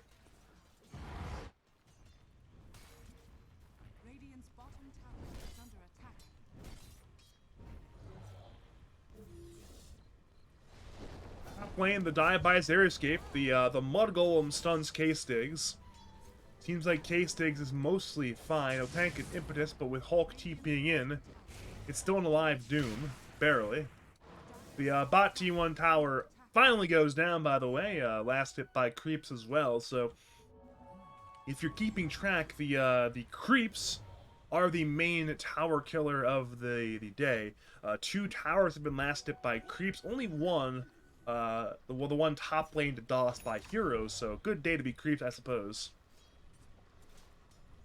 I know when a hero last hits the tower, obviously it gets more gold, but I suppose when the creeps do it, the creeps get extra money as well in that sense, lore-wise. Top lane, they're diving. Back wall on 2, Stormbolt on ends the counterplay. In comes Bat, TPing in. It's a 3v3 fight turning to a 4v4 fight. They've used the Doom on the Enchantress, so Xeriscape is dead. Now PB tries the onslaught. It's canceled by the avalanche from Bingu. Back to the north side, DOS runs from K-Stigs and Hulk.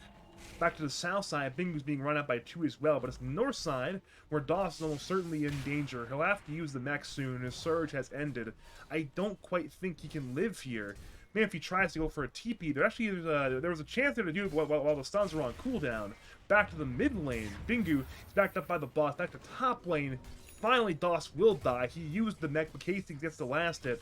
Back to the mid lane again, Bingu, backed up by the boss, was kept alive. Regardless, the result is the same. It's a 2-0 and a win for the Sea Monsters side. And again, their lead that they saw in Game 1 is similar to the lead we saw now, but obviously if Game 1 is any indication, a lead this large is not safe enough to win the game. So Sea Monsters will need to extend their lead, go from this sort of 4K lead to maybe a 9K, 10K lead.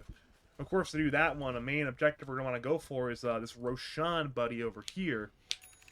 And perhaps you grab the daytime Roshan at bottom lane. You can, apply some pressure. You bring it in bottom lane. You control the map a bit more and do that. On the flip side, you could always lose the Roshan fights. Vac Wall plus Avalanche are pretty good for fighting Roshan, but again, right now, I'd be very content to fight before this Venge has her items. Mid lane, they'll go in for Hulk. Hulk attempts to get away. Venge will offensively swap her own Tinker to get towards Hulk for a stun, perhaps, but could not get in range in time. Hulk survives. Again, one big item that I mentioned that the October is actually not itemizing for quite yet was that Aghanim's Scepter. It is really the God King item, the item you want to buy on really any Venge, especially Venge Core though. He's happening. I missed 2 kills there, but 1 kill mid, 1 kill top. Somehow Xeriscape solo killed K-Stigs for a lore appropriate 666 gold. Back to mid lane, we're still fighting.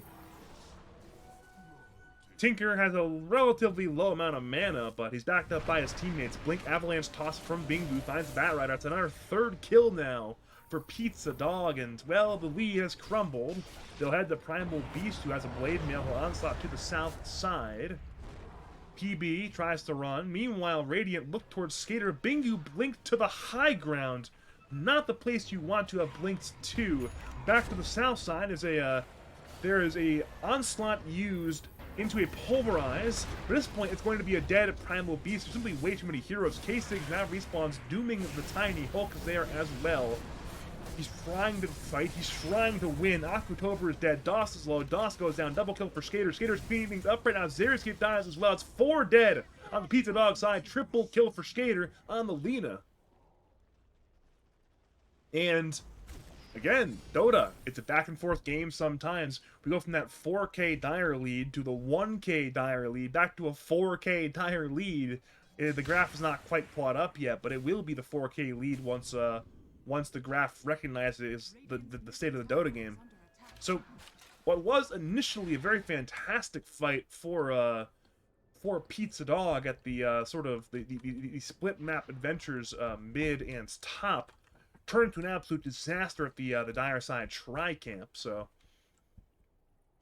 just a little bit unfortunate there for that, a little bit of an overextension course, we are at that stage of the game now that Tormentors are alive. Roshan, of course, is still alive now, bottom side, and that should be the name of the game. Is you look at these larger objectives. Ooh, I've been raided by Math. Thanks, Math, for the raid. Yay! Thank you, Mr. Magician. Not quite sure what you were up to. Seems like you were doing some RD2L casting, so hopefully your RD2L casting went well. If you're still here in 2 minutes after the delay catches up, but I digress once again. We are, of course, smoked up on 2. It's Tinker, and it's Tiny. Very strong kill threat there. Looking on around to now even include DOS in their smoke. Looking at Radiant Vision, they see Lena top, they see Batrider mid, they'll scan, looking for Skater. Skater actually going in for Xeriscape. This will be a very interesting fight. The LSA is off the mark. Hulk backs up Skater. Bingu looks for the right blink angle, but does not want to overextend quite yet given the vision situation. They did not know where the Primal Beast was, notably. Now DOS runs into the entirety of the Dire. He blinks away, but in comes the Gleipnir. He'll back, he'll wall, he'll keep himself alive. He's buying so much time. Onslaught has been used. Lasso hits Bingu. It's absolute chaos. They'll doom the Tiny. Xeriscape dies to Skater on the east side. Back to the south. It's Tiny who dies to Skater as well. Double kill for Delina. And as all that happens, Tinker dies to the PB and the Sven. So it's 3 kills for the side of Sea Monsters, and they want, of course, to get a 4th kill. That 4th kill might not happen, but there are, of course, major objectives to go for. And that 4th kill is going to happen.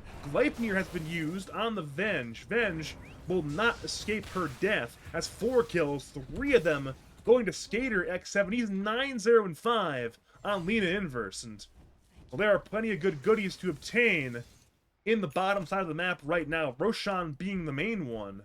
On top of that, there's a tier 2 tower bottom lane, and still a dire side Tormentor, so there's a lot of cool stuff to grab here.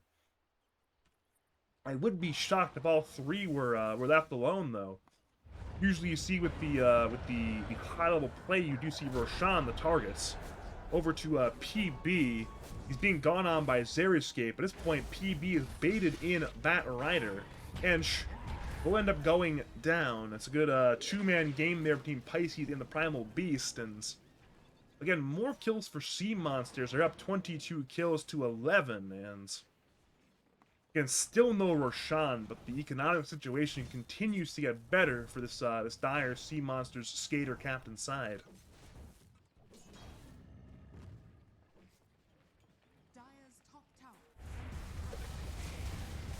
And off to the Tormentor we go. Who gets the shard? It's Hulk on the support Sven.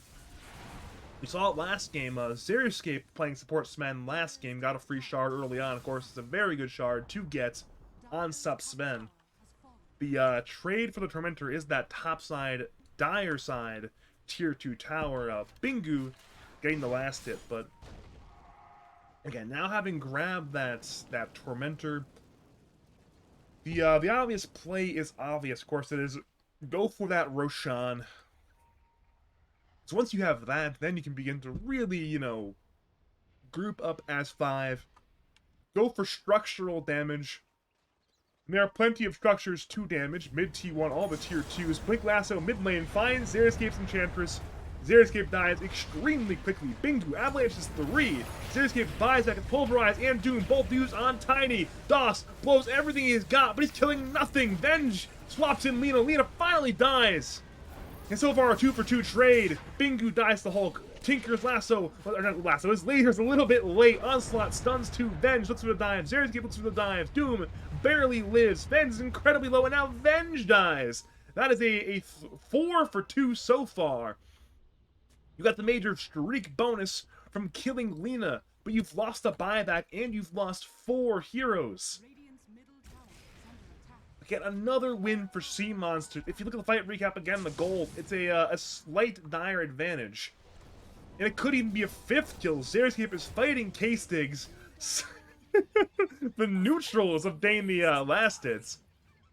But again, that's a dieback on the Ench. Not what you want there for Xeriscape. Actually, maybe it's fine to get that longer respawn out of the way now, but yeah, another disaster of Pizzadog fights.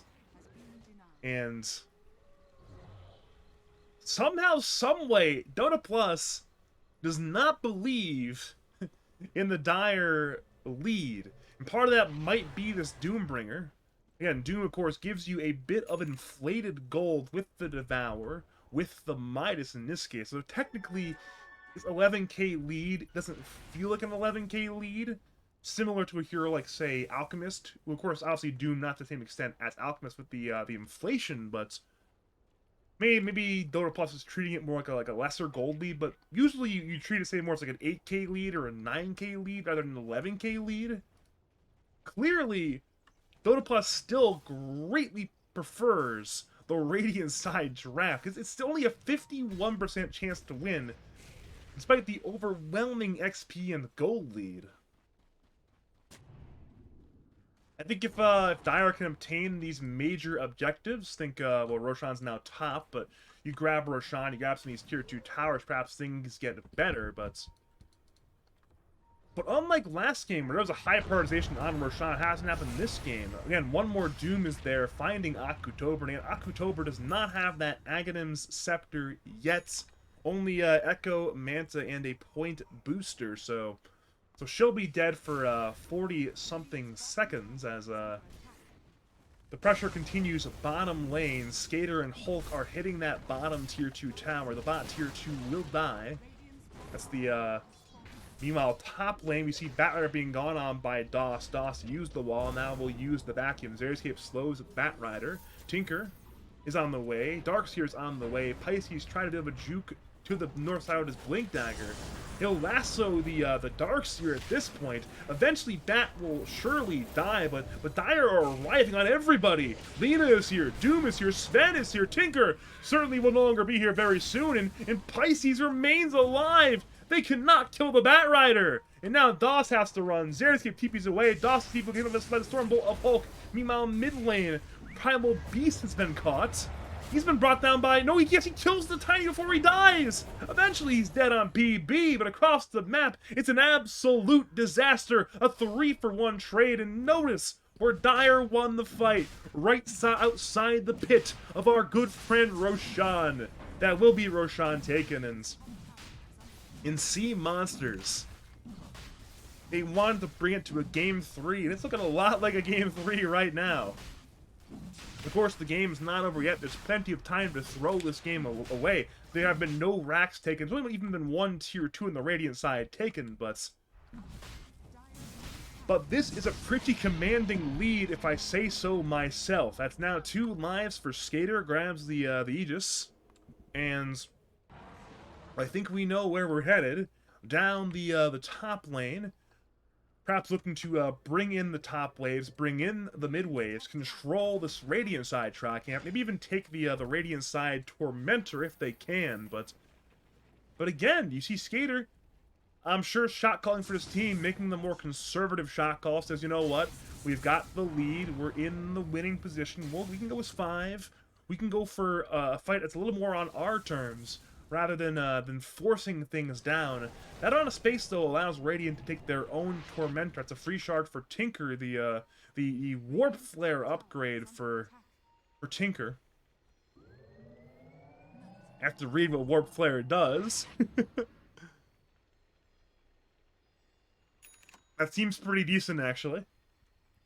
A little bit of control for Tinker, a little bit of a repositioning tool there. Dire, of course, now smoke as 4. This is the fight they wanted, and they'll find Akutober, who's trying to farm his Aghanim Scepter, but you cannot farm your Aghanim Scepter when you are dead. He'll swap in Xeriscape, but he's still alive. It's a wall on the floor from Zeri. Bingu gets lassoed. He'll get Laguna bladed and brought down immediately, and now at this point, Radiant are collapsing. Venge dies to Skater. The boss is low. He'll certainly die under his tier 2 tower as well. Over to Pizzadog. Zeri escape. He'll die to Lina. Triple kill for Skater. That's a 4 for Zeroins. And Dire gave up nothing but cooldowns and mana. They didn't even use all their cooldowns. They still have their most important cooldown, Doom. Ay, ay, ay. I'm getting mentally ready for Game 3 at this point, that's for sure. If there is a comeback, then by all means, Pizzadog have to cook up something fierce, something serious here, but now Dota Plus is caught up. Like, alright guys, maybe Dire are gonna win. The green line has precipitously gone down, so... yeah, perhaps we could see a bit of a high ground poke here. We saw it game 1. Skater was very willing to poke the high ground early, and perhaps this time, learning from last games, like, you know what? I'm gonna not poke the high ground. I'll play it slow, I'll grab the tier 2, and we can run the sweep. The classic, you know, sort of northwest, southeast sort of sweep.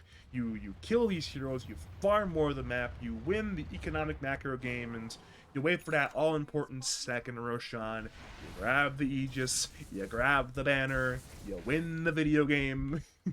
You see that a lot in Dota, because it's simply a very natural way to play the mid-game macro situation, and we'll probably see it again. Mid-tier 2 goes down, but considering there's still plenty of time on the Aegis, we can go high ground here. The siege unit is here as well. That's a Parasma for Skater. He is rich. He is incredibly rich. I guess he's so rich. It's like, you know what? Let's just go high ground. Let them stop us. Let's see what they do. Blink in by Pisces. Lasso against Tinker. Oh, it's a back wall on 5 from Dawes! But where's the follow-up? There's absolutely none! The Doom gets Lotus reflected, but still, there's absolutely nothing the side of Pizzadog seem to be able to do right now. Pingu's trying to fight Dawes. Will get brought down eventually at some point, surely. That's too dead. Meanwhile, Skater's hitting the buildings. October swaps in Primal Beast, the PB, BKBs, and tramples under the tier 4 tower. So onslaught towards the fountain, into the Storm Bolt, into a reflected Laguna Blade. October's trying to live. The tossback does not get him into the fountain again. Nobody is dying on the Dire side. Nobody's even all that close to dying. The only thing that's dying are the Radiant heroes and their Radiant side structures. And Skater wants more buildings. He wants to win game 2. He wants an all-deciding game 3. Bingu will avalanche toss Primal. He's still half HP. He has a heart of Tarask. He's just so unkillable. He's tanking tier 4 towers. He's under another tier 4 tower. This time he finally dies. And that might be the sign to retreat. Like, alright guys, our PB just spent like 2,000 gold. Let's run away. Hulk will die. It's about 100,000 gold. Going back, it's 3,000 gold fed. Now it's Pisces who's running. He can blink, of course, and get away. If these three heroes get away, it's not too bad. It's still a lot of gold going back, but it's still a commanding 23,000 net worth lead. However, if this Radiant Smoke can find Skater somehow, then we're talking. But Skater seems to be fine. The Radiant are near K-Stigs. K-Stigs may get caught here, but the blinks are on cooldown. Therefore, K-Stigs' life will remain active. So yeah, that's about a 3,500 gold swing going back, but despite that, that's not quite enough to claw this game from its very dire position, no pun intended. Correction, pun entirely intended on that one, but... Again, if you are Skater, maybe you're thinking, I can just wait for that next Roshan. Before that happens, I hope to solo kill the Tinker. Tinker is in biz via the Glimmer Cape. He's looking to find the Tinker. Meanwhile, bottom lane, Bingu and Akutober combined to bring down Pisces back to the boss.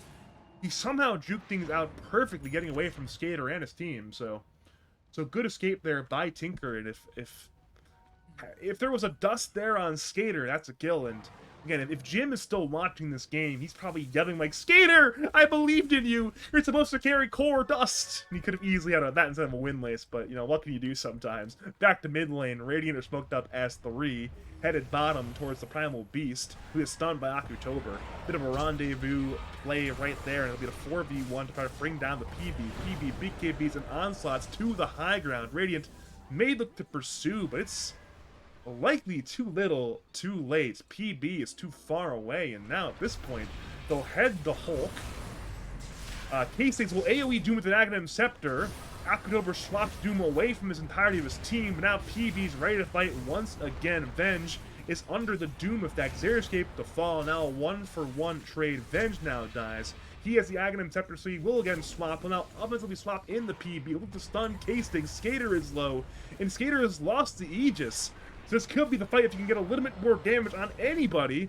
But right now, Radiant are splitting their attention. It's just too chaotic. Lasso on DOS. Darkseer is dead. Now it's the Venge, Illusion, and the Tinker playing a 2v3, technically. Tinker gets dusted, but there's no cancel for the TP. Everything on cooldown, so it could have been a lot worse there for Pizzadog, but it's still pretty bad. It was looking like a decent fight, but again, a little bit short of killing PB multiple times. A little bit short of killing the most important hero on the map, this Skater Lina Inverse. And as a result, again, Sea Monsters maintain their absolutely colossal lead.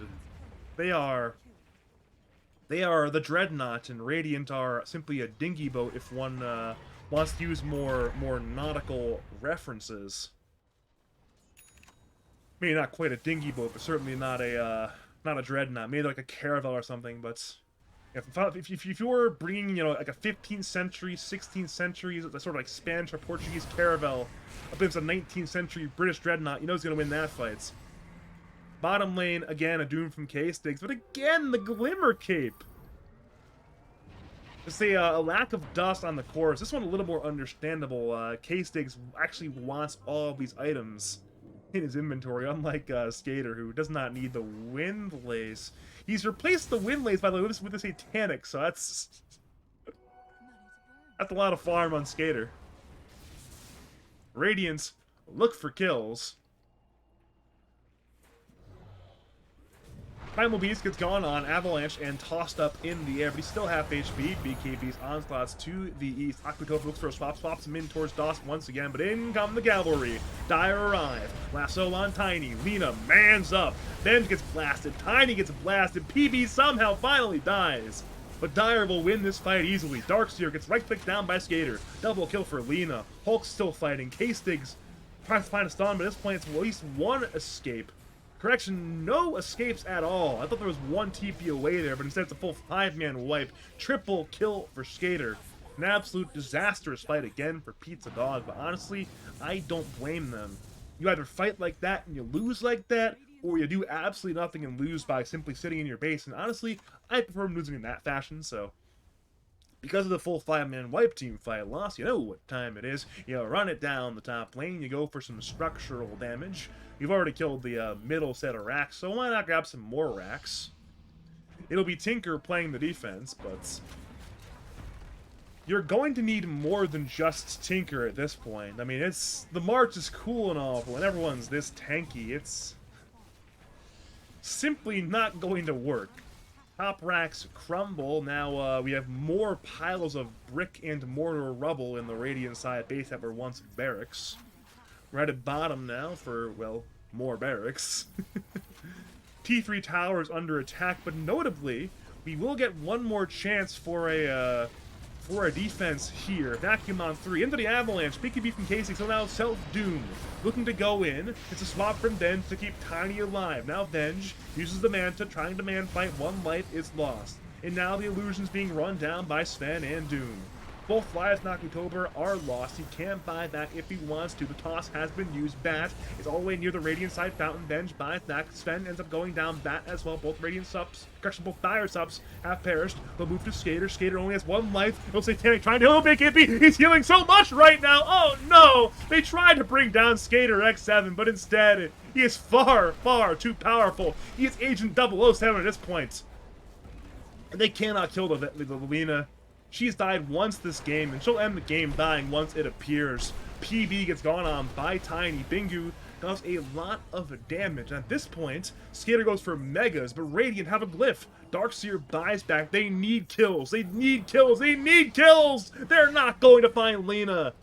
And they might not even find K-Stiggs. He'll even go with Grape Camp! They still can't find him. Oh no. Oh, yeah. So, good news for Pizzadog. They got some experience, some much-needed experience in gold from killing a couple of these heroes. And they got to keep one barrack. But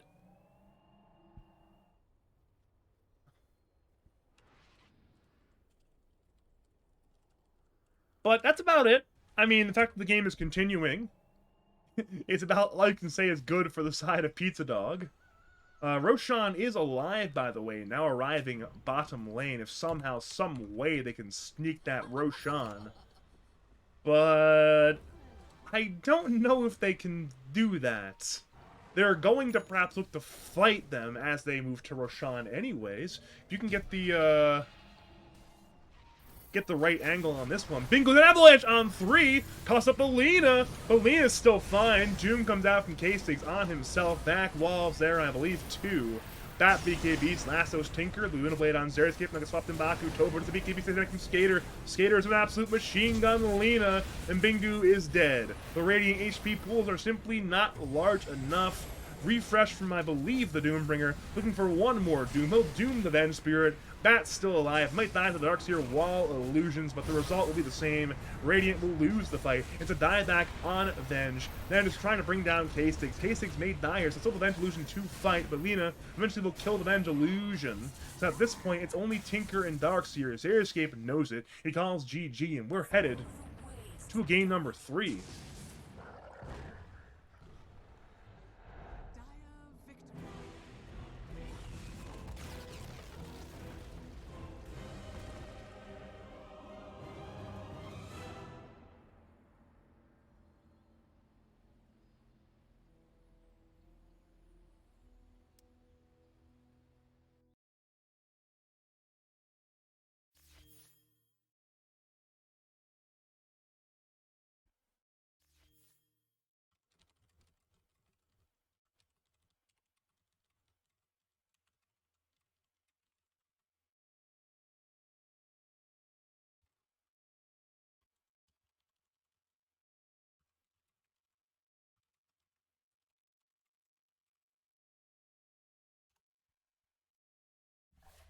Either way, game 2 is over. We head to a winner-take-all game number 3. The winner will play the KU stack. What's their team name? Cold Water at 3 a.m. The loser will go into the loser bracket where they will play the winner of the Voljax versus Smacktrix series, which I believe is still going on. Their series started, I believe, at 9 p.m. Eastern, so it should still be going on. Let me double check that one. Go to our good friend, twitch.tv/smilesperhour, and yeah, that series is still going on. They're in game 2 right now. Bull Jackson Company. I don't know what his name is. What don't fuck with Gerald. They won game number 1 apparently. However, the Nexty Nation Smacktrix captain's team is winning game 2, so perhaps that series might also go to a game number 3 in the near future. But for now, we are going to cut to a break between game 1. Correction, games 1 and 2 with game 3, because I can't even say words. Probably should not have agreed to have casted this series. My voice and brain are exhausted, but you know what? Sometimes you have to do what you have to do for the people, and to the people in the chat. We'll see you again for the winner take all game number 3 in we'll say about 2 to 3 minutes.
10 seconds remaining.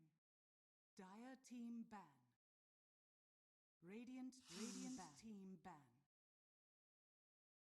Dire team ban.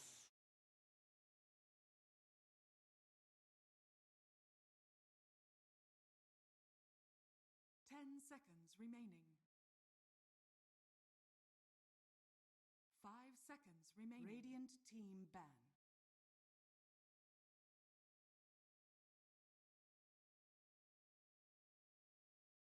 Ten seconds remaining. 5 seconds remaining. Radiant team ban. Dire team ban.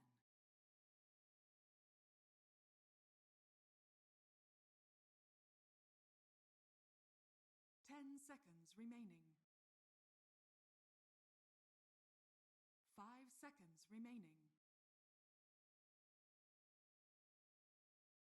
Dire team pick.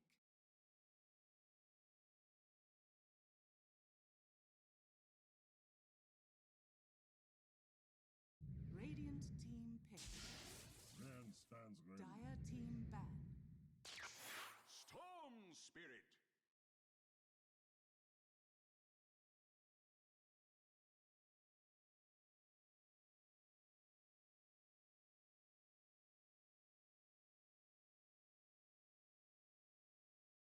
10 seconds remaining. 5 seconds remaining.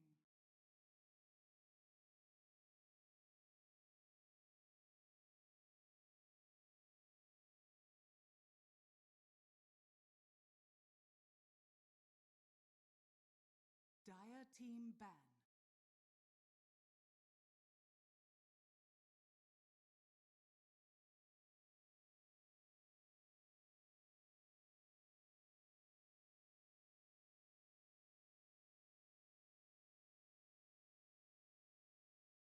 Ten seconds remaining. 5 seconds remaining. Radiant team ban.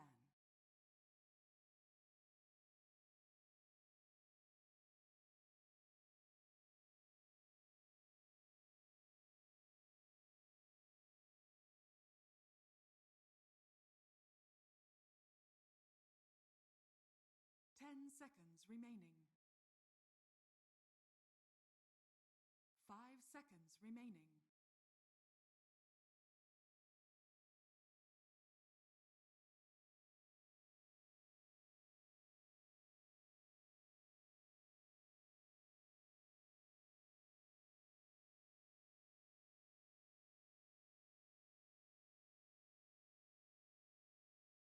Greetings and salutations, Dota fans. It is I, Cheez-It enthusiast, Badger Pablo here, back for game number 3, the winner take all game between Pizzadog on the Radiant side and Sea Monsters on the Dire side.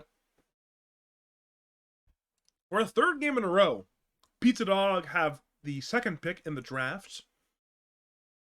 They've gotten a different hero each time. They got Sven game 1, they got Darkseer game 2, now they have Storm 9 pick game 3, a Bingu classic for those who are unaware. Again, for the third game in a row, Skater will first pick, and he will have a repeat. He picked Sven game 2, 8th pick. 10 seconds remaining.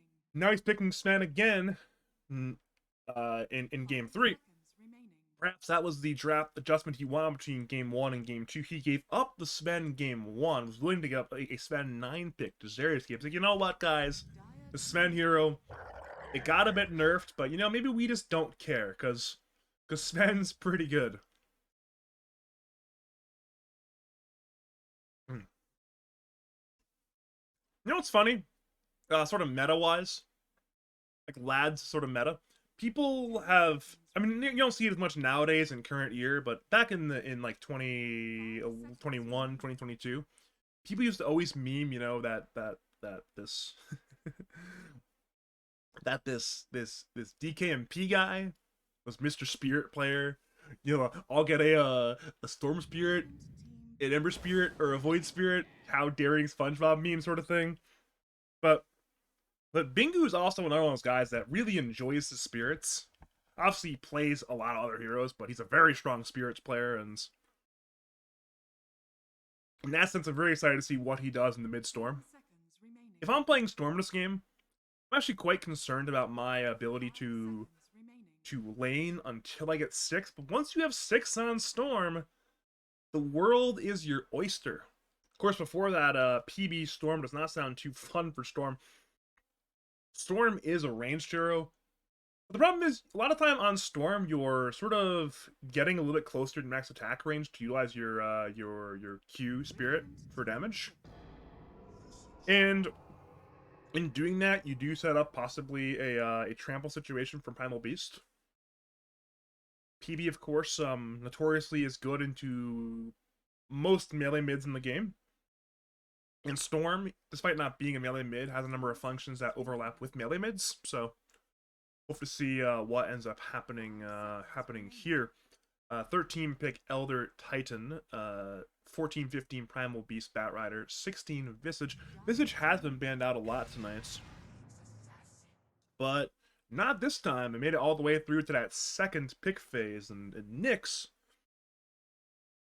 who has been banned out a lot in other lads formats, has now made it into our winner take all game number 3. 10 seconds remaining. 5 seconds remaining. So in that sense, we get a bit of a different look. I do like this though. This Nyx hero is notoriously good into Batrider and does pretty well into Primal Beast as well. So when you look at it from that angle, it's like, hey, this hero who has been an absolute overpowered sort of dude suddenly also has specifically good matchups. And I'm looking at the Dota buff right now. Was Nyx banned at all the last 2 games? Nyx was not banned in game number 1. Was it banned in game number 2? Did they not tag the game properly? Oh no, please don't tell me they didn't tag the game properly. Okay, they did take it properly. Dota buff was not cooperating. Yeah, Nyx was not banned out game number 2 either, so it was an absolutely uncontested hero. Made the teams outright remember, like, oh yeah, guys, this Nyx hero exists, so once again, we have Nyx. The response is Centaur. I can dig it. Certainly allows you to maneuver better in a lot of these fights. Has good synergy with Batrider. Has good synergy with PB. A lot of sort of positive move speed, either abilities or heroes who use move speed well on the Dire team. And I think until you have an Aghanim Scepter on Storm, it's going to be relatively hard to get a good sort of set-piece team fight. Once that happens, then we're talking, Vortex into Impale, into Splitter. That's a lot of damage. But until that day comes, you use Stampede, you reposition, you Trample, and Flame Break, and Stormbolt. You have ways of sort of getting these good brawls. Maybe somehow, some way, this last Pizzadog hero puts their comp together. But I'm honestly not quite sure what hero that would be. The hero that comes to mind that's obvious for me would be Faceless Void. But it's banned. So no Faceless Void. Maybe it's... Oh god, what hero do you pick for this? You have 24 pick for Xerioscape, so you can contemplate your pick after seeing 23. 23 will be the skater hero, almost certainly. He's 23, picked this hero last 2 games. He'll do it again, I'm sure. The question is, what does skater want? Do you maybe go for the anti-mage this game? It is a classical storm counter. Obviously, in recent-ish years, you just haven't really seen all that much anti-mage to even see as a storm counter. But if there was a game, this could be the one. I mean, you can get some counterspell on Visage's entire kit, basically. You can mana void the storm. There's a lot you can do. Obviously, there's not much lockdown either. If you do get locked down, then ET with his natural order can just kill you. But Yeah, if there's any game to play anti-mage, this just it just has to be the one. Like if anti-mage is not viable with from a classical carrier player who plays anti-mage in Skater, then just change the hero, rework the hero. It's over. Like if this is not the AM game, then nothing ever will be. And there it is. It just seemed obvious. It seemed almost too obvious. And you do have a counter pick. But a lot of the heroes you would want, again, the hero that I would probably want might be Troll Warlord. But Radiant banned that out. Of course, classic counter Bloodseeker. Not as good since they had a counter spell, but it's also banned out. Ursa, a hero who, if he gets ahead, can blink in, cause problems. He's banned out. Even Templar Assassin, unironically, is pretty good into Anti-Mage because you have a lot of minus armor, right-click damage against a relatively squishy early Anti-Mage. And of course, you play up-tempo with early Roshan takes. So, is anything these Radiant bans help Skater? Because Troll and TA are two heroes I might actually pick here. Problem is, what's left? Maybe it's I have no, maybe a Morphling, perhaps? I don't know, actually. I have no idea what you pick here. What do you, maybe, I mean, if you play Elder Titan carry, this is a sick Elder Titan carry game. But that's really off meta. You either, if you're a player like Flying Nightmare and you play ET carry, or you just don't. And the overwhelming majority of Dota players do not play ET carry, so. We'll see whatever's comfortable for October this game. What is it going to be? We don't know, but we'll know right now. It is a Luna, so. Choose your hero. I'm going to call this a bit of a hero that doesn't necessarily interact all that much with Anti-Mage, if we're being honest with ourselves. But with the rework to Luna, it's not a full rework, obviously, but we have seen Lunas be a little more active than historical, where you can sort of contribute a little more easily with the rework.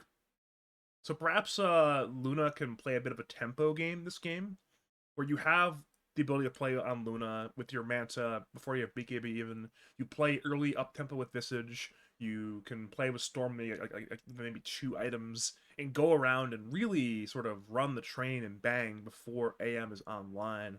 If AM can acquire the items, there will be a very strong window for Skater to enter God mode and be that guy. But there are sort of, I mean, there are not that many micro tools to deal with AM this game, but there are the macro tools to just play a style of Dota where AM is not comfortable. So what will happen, we shall see. Looking at all the heroes, the roles are as expected. Yeah, Sven, Sup once again, mid PB, Sup Bat, offlane Centaur, carry Luna, mid Storm, carry AM, obviously, offlane Visage, Sup, Nyx, and AT.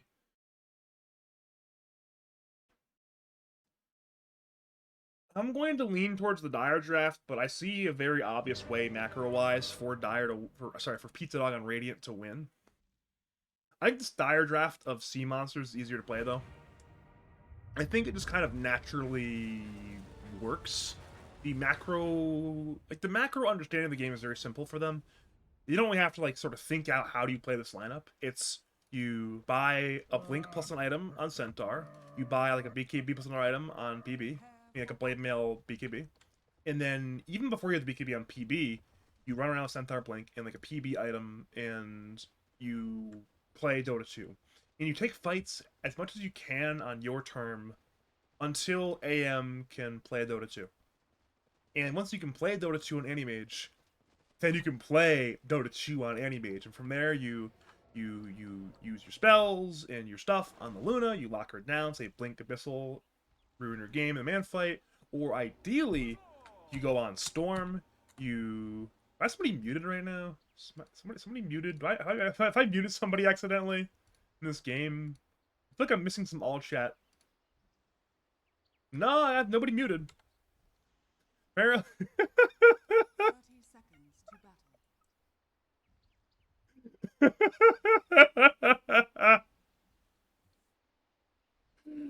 battle. All chat from Bat. Skater picking AM despite the whole team crying not to. DOS, that's a Skater I know and love. On that note, if you are just joining us, welcome to the winner-take-all Game 3 of the Lads Weenie Winners semifinals between Pizzadog and Sea Monster. Stormbolt hits 4! But the Mounting Rune still goes to Zero. But oh, the 4-man stomp from Centaur! The Wombo combo, it's so much damage. First blood goes. The Primal Beast, the ideal here to give it to the trade may be for Hulk, but Hulk remains alive. Loosen beams up into its Sven. Might just be a little bit too tanky. Skaters fighting Mixed Assassin. 1 kill, perhaps we'll go to Skater. No! He dies to ET instead. Meanwhile, K6 dives the mid T1 tower, brings down Okutober. That's a 1-for-3 trade with DOS dying. Xeriscape brings down Hulk at the double kill for Xeriscape on the Elder Titan. That is just fascinating stuff right there. Is there still a bounty rune here? No, it just got grabbed. So there's still a bounty rune here, by the way, but oh man, that is 5 kills at the horn-ish. I wouldn't say pre-horn, basically at the horn. That's a great start to a Dota game. So, big thing you want on Storm, level 6. You get level 6, you're good to go. For PB, how he'll play, you've got options. You could look to perhaps bully the Storm so you can get ahead, but alternatively, PB is one of the better heroes at rotating early on. Crown Beast is one of the few mids that's very comfortable at rotating before level 6. Again, if you watch a player like, say, Breezy R play mid, he plays a lot of PB, he'll rotate at level 4 a lot of the time, because this hero can do that. Just go into a side lane, say grab a water rune, go to a side lane, just run the train, get involved.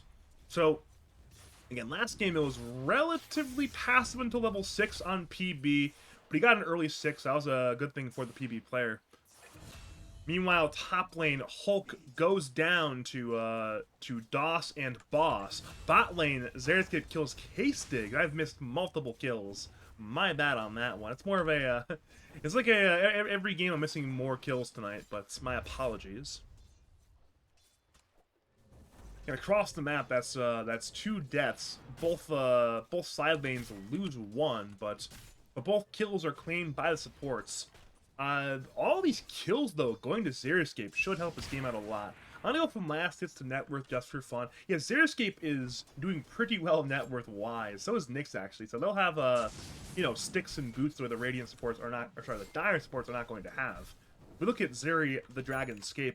He has a Tranquil boots at minute 2. He is absolutely rolling around at the speed of sound right now. And meanwhile, top lane again, it's Anti-Mage under attack. He'll get away, but the problem is he is injured on Anti-Mage, and perhaps this is the AM problem. You're just so feeble. You're just so weak. He needs to use the shared tango. Please, Skater, use the shared tango. Skater, use the shared tango. Skater, Skater, Skater, Skater, Skater! Your shared tango! No! Oh, if Hulk knew that, he would be so sad right now. Like, man, that's 30 gold. I'm a poor man. I can't afford 30 gold to lose. You shouldn't even use the tango. Oh, he gets the tango anyways. This is an abusive relationship, man. This is Stockholm Syndrome. Oh, no. Oh, yeah. Top, bottom. I'm losing it mentally. Mid lane, Bingu is incredibly low, by the way, but PB is blown his load, so Bingu is not at risk until the onslaught's available again. Bottom lane, 5 stacks of napalm, now 6 stacks of napalm. Zeri escapes low. A few more hits will do it, and that will finish the kill. Pisces, again, he had a fantastic game on the Batrider last game, and again, another fantastic game on the Batrider.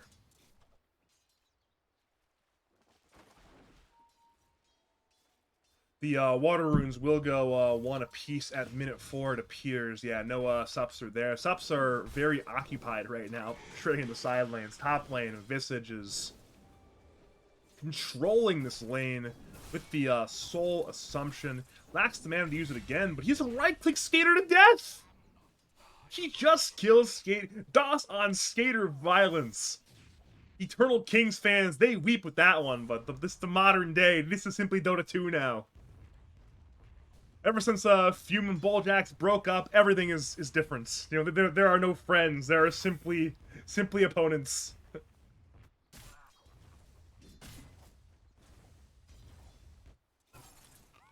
Top lane, they're going in for Doss, who is entirely out of mana. He's slowed. He's being right-clicked. The kill will go to Skater. That's a very much needed kill. He needs something. He needs a lot of things, but to start, he needs something. A little bit of gold there, that's certainly something. Mid lane, both mid laners are level 5.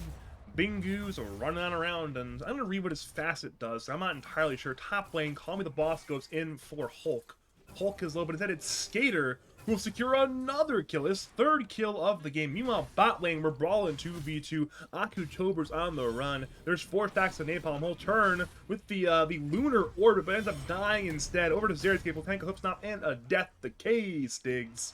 That's 2 for 0 trade. Big win there for Pisces and K-Stigs. So let's go read what this, okay, so Static Remnant, Static Slide. That actually is really nice. I made an entire thing talking about the Static Remnant early on. That because of the facet actually no longer was true, but I didn't actually really watch mid lane too much to actually verify that, so... What can you do there? Both mids are filling bottles up with a... He got the rune in the 3 heroes. He just gets the rune, and now he'll look to go into Bat Rider, but he needs to be careful. He's low on mana. Pisces is dead. Now they'll turn to the Primal Beast, who is on the run. He's very fast, but is he fast enough? Bingu is bottling up, has that overcharge slow. And he'll barely end up getting away, it appears. Yeah, ET stop is ever so slightly off the mark. Pixels away.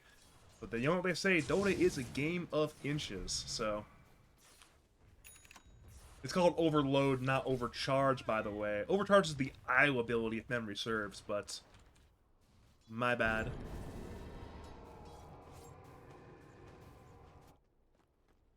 We do move to the Wisdom runes. The boss heads over to the Dire side one. He's got the stun, and that already uses Flame Break. There should be a free Wisdom rune. Impale has been used. Nyx Assassin grabs it. Both Wisdom runes go to the Radiant side. Nyx will lose his life, most certainly. But you know what? If I'm playing Nyx, if I'm the boss right now, I'm like, yeah, buddy, I got the Wisdom rune. I am so good at Dota. What up now, Dire team? Woo! So, again, big win there. XP-wise.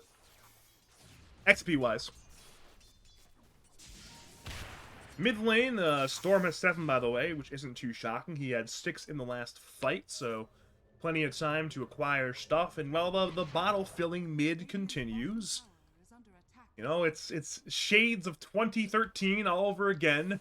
Bottle-fill mid. Though instead of a courier now, we just used heroes, because... bottle crawling couriers was so bad. Let's see what the personalized couriers nowadays, it would be really bad, but different times. Rune spawns top and Xera's grabs it, but it might cost him his life. He's stunned by Hulk, he'll stomp on 2. Stomp on 1. The Impale misses. In comes Bat Rider. In comes Storm Spirit. Onslaught from Primal Beast brings down Xera's. And now they'll turn Nyx Assassin. Bingu backs up his Nyx. Nyx is Flame Breaked back, however, and that will be a 2nd kill eventually for the Dire side. 1 goes to PB, 1 goes to Bat. Bingu is still here, by the way, but notice, Bingu is relatively low on mana. He has 4 stacks of the Galvanized. I'm not sure if that's a lot of stacks or not, but he does have 4 stacks of it.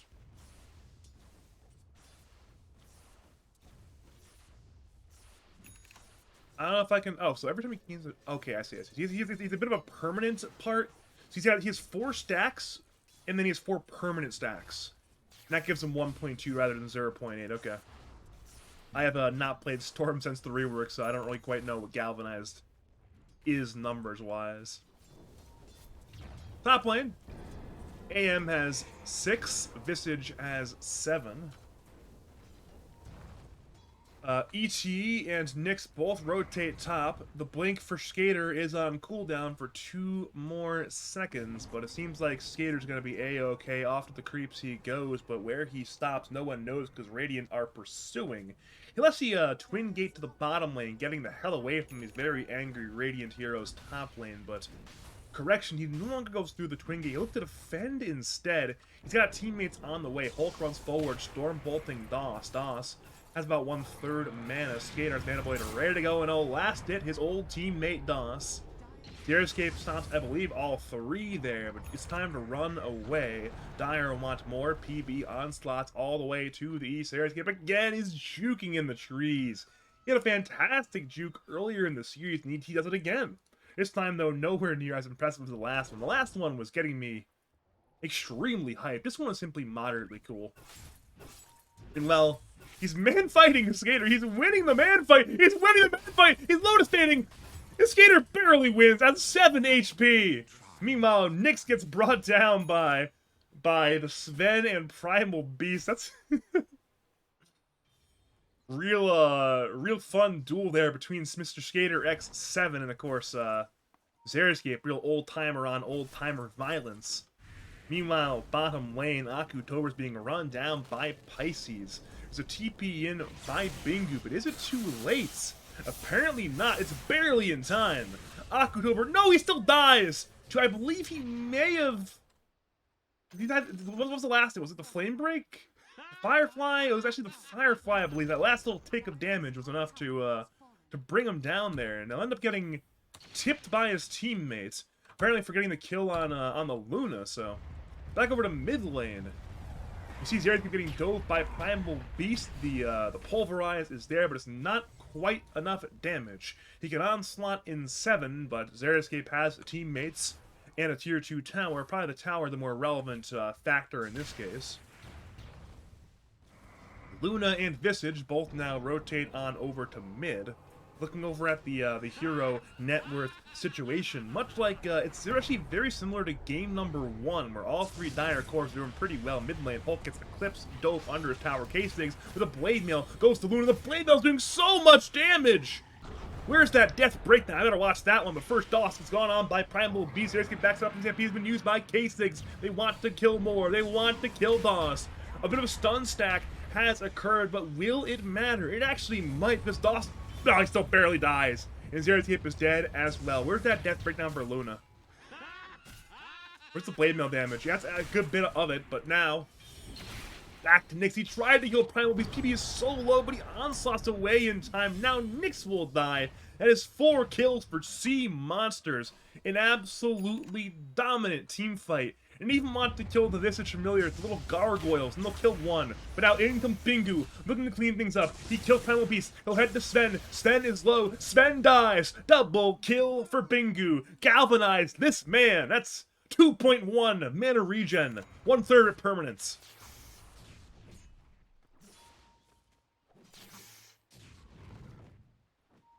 But yeah, it's a very similar economic situation to game number... screw it. There's a fight going on. Lasso against Bingu. He's low on mana. He's out of mana! And Batrider gets the kill. And this courier is dead as well. Goodbye, some galvanization stacks, I suppose. But... we're still going mid lane. Flame Break hits Xeriscape. He'll try to throw whatever spells out he can, but he'll simply get dove by the trample, into the Pulverize, into the double edge. K-Stigs secures the last hit. They'll move for that mid T1 tower, and now it's 1, 2, 3. All Dire cores. Number 1, Centaur, with 3 bracers and a blade mail. Just bought his Blink Dagger. Number 2, Primal Beast, blade mail, going for his Eternal Shroud rather than a BKB. And number 3, Animage, who is getting relatively close to his B-Fury. So it's a good day to be Sea Monsters, and again, much like game 1, these Radiant side lane cores are struggling. We saw it in game 1. Akutober and DOS, both very poor. Bingu, in that game, though, was very rich. This game, he's only moderately rich, so... if you are a Sea Monsters fan, if you're in Skater's corner, you're saying, yeah, my boy Skater, he's playing pretty well. His team is playing pretty well. The AM pick, despite the entire team hating it, might end up winning. Nyx tries to find Skater. Skater blinks to the left. The remainder of his team goes in for October, who has the Eclipse. Pisces jukes it out for now. Onslaught goes forward, hits the Luna. Bingu balls in, finds a kill on Pisces. Splitter has been dropped. It'll split the wickets, but PB is tanking so much damage. Bingu is very low, but more importantly, PB goes down. K-Stigs will end up bringing down the storm, but no! Doll saves him! Doll, no, he's still dead anyways! At the very end of the cast range, the double edge brings down Bingu. That's still a 3 for 2, though, a relatively even trade. It's a carry in the mid laner for an off laner, mid laner, and support. But technically, because Dire were so far ahead, it's a it's almost a 2,000 gold swing, so apparently my intuition was wrong there. That's a major win for the Radiant side, despite losing their two most important heroes. They get a ton of gold back onto their Visage, and the number one net worth winner again is Xeriscape, who has been getting so much kill gold. He nearly has more kills than last hits. He has 5 kills, 7 last hits. I don't think that's technically even possible to do. I think kills give you a last hit, so yeah. Top lane, Stormbolt has been used on Nyx, but Bingu balls in from long range to bring down Hulk. Blink in, Hoof Stomp is available, but Bingu's still relatively healthy. Primal Beast arrives, wants to go for Bingu. Pisces blinks in looking for a lasso. Bingu balls him on away for now. Not with the Flame Break as well. But the Mana Void from Skater, that's a lot of damage. And well, it's time to run away. Luna runs south. Their escape is not so lucky. He's already dead. But now it's Stampede and a lasso finding October. One more kill for Sea Monsters. And well, easy come, easy go. The lead has returned. Balloons back up to 5,000 net worth. It really is a repeat of Game 1 in so many different ways. Like, I bet if I open up the graph from Game 1 at this stage of the game, it would be nearly identical, where it's, again, these Dire cores were richer than their Radiant counterparts. Dire got a lead through it and got it back almost immediately afterwards. So if Game 1 is any indication, Pizzadog are about to actually have a pretty pop-off team fight soon. Only problem is they're losing buildings on the Radiant side. PB gets gone on by the Nyx Assassin. ET backs him up, but again, PB is just so tanky. They want to go for him anyway, so onslaught to the north side. Bingu balls in. DOS cancels the onslaught. There's the Dagon from Nyx, and they'll secure the kill with the Mind Flare, so one more kill for the Pizzadog side. They're up to 14 kills. That is a very sad number compared to Sea Monsters and their 27 kills. And well, of course, the main ticking time bomb is rapidly gaining magnitude, gaining some explosive power here. He's the anti-mage with 9.4k net worth. Mid lane ball in by Bingu, looking for Hulk. Hulk is low but not dead, but with the lockdown from Xeriscape and DOS, that is 1 kill. Little for another kill on Centaur. Warrunner AM blinks in, mana voiding the Storm. Storm ends up dying, and he ends up getting another kill on ET as well. They'll head to the Nyx Assassin, who has Vendetta in 5, but will not live for 5. Double the kill for Skater, and now it is DOS, who looks to run away. Pisces lacks the mana for Lasso. Might still try to go for it anyways. His team backs him up. DOS is slow, and now DOS is dead. That's 4 for 1. That's a good bait there by Sven. Says, you know what, guys? I will tank the gank under my tower. They will overextend. They will die. Sad day for them, but a happy day for the Dire side. That's your Dire happy face, your Radiant side frowny face.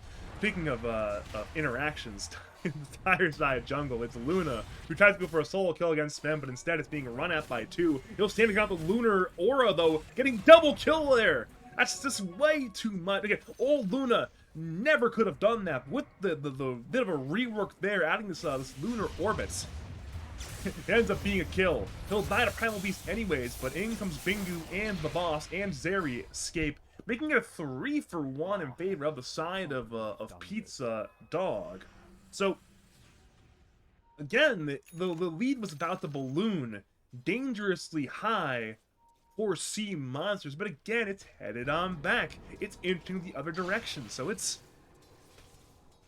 still a very good game for Sea Monsters, but Pizzadog are not letting them easily win here. So you know what? You want to win? we're not going to make it easy. We're going to go down kicking. We're going to go down fighting. We do not want to go to the loser's bracket. We want to stay here in the winner's bracket, of course. And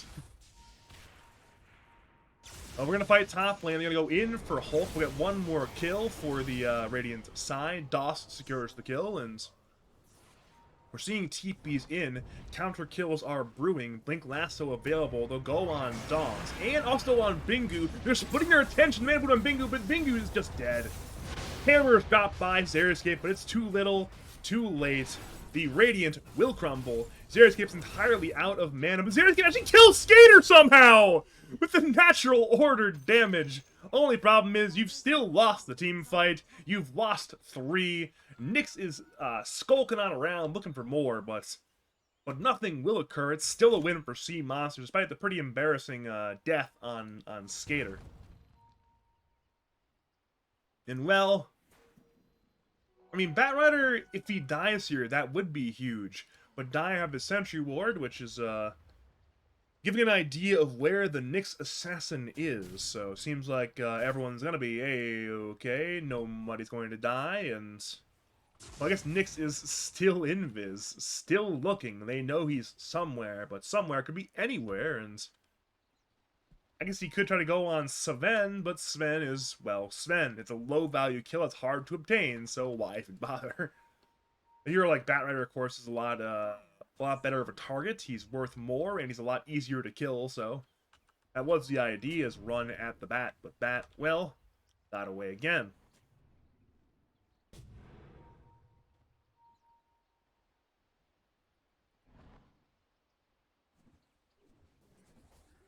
Well, we're not done yet, though. We're still gaming. Batrider runs forward. Eclipse has been used on Luna. The lasso BKB from Bat was nowhere near enough to live, though. Dire have finally arrived. There's no Pulverize for Primal Beast. He's stunned by Nyx. Hammer is dropped by Zeri the Dragon Escape. Hulk ends up going down. They'll now move to PB, who's very tanky with that shield rune, but again, if that's how the fight ends, Radiant are happy. That's 2 kills for really nothing of value. I mean, a couple cooldowns and so on, but the Skater, of course, will look to change the calculus of the fight. He blinks in aggressively, goes for Nyx. Impel misses. Hoof Stomp onto Mana Void, kills the boss. They'll now move to Okutober. Blink in by AM. Down goes Okutober, and down goes Xeriscape. Double kill for Skater. 3 kills for Sea Monsters, and now they want to bring down DOS. And at this point, he's out of mana, he's out of HP. That's a 4 for 2, and again, the initial onslaught looked fantastic, but the very end was an absolute disaster. And now Bingu, he won a double damage rune desperately, but that attempt for a double damage rune is going to cost him his life. He's entirely out of mana. He'll try to get away, but at this point, there is no escape. There is simply death. That is a full 5-man wipe in favor of Sea Monsters. Pizzadog, again, they keep bringing it back and keep losing it further. It's, again, a very erratic graph today. If you're tired of seeing the graph, my apologies, but it just describes the flow of the game very nicely. Back and forth and back and forth and back and forth, and we're, at long last, possibly getting a larger, more substantive lead for the side of Sea Monsters. They're going for this tier 2 tower bottom lane, but again, Nyx is hunting. He sees Anti-Mage. He wants to go on Anti-Mage, but he needs backup. The only problem is the Dire Sentry scouting him out. In comes Primal Beast, in comes Centaur, and down goes Nyx Assassin. Skater lives. DOS is a Gleipnir, but to very little effect. Storm is now respawning. That's the hero you need, but well, he's respawned a little bit too late for that to be of impact. Instead, Dire continue their stranglehold over the Radiant side at jungle. They want to go for more kills, perhaps even a tier 2 tower. They're looking at DOS, who's a little bit too fast. His familiars, though, are not so lucky. One of them is already dead. One of them will die in short order. Perhaps Stormbolt. Yeah, Stormbolt into Onslaught was the name of the game. Both familiars down. Gold claimed by the Sea Monsters side. They'll claim that mid tier 2 tower. And now they're smoking for Bingu. It's a hard smoke to connect on, and Bingu, I think, may have seen the smoke at the edge of the radius vision over here, so as a result, he balls away and TP's out nicely, but notice, this is a very nice maneuver, because even if the kill misses, there's an incredibly obvious objective to go on, and that is, of course, our good friend, Roshan, who I am drawing many circles around. Why are they not going to Roshan? Why are they not going to Roshan?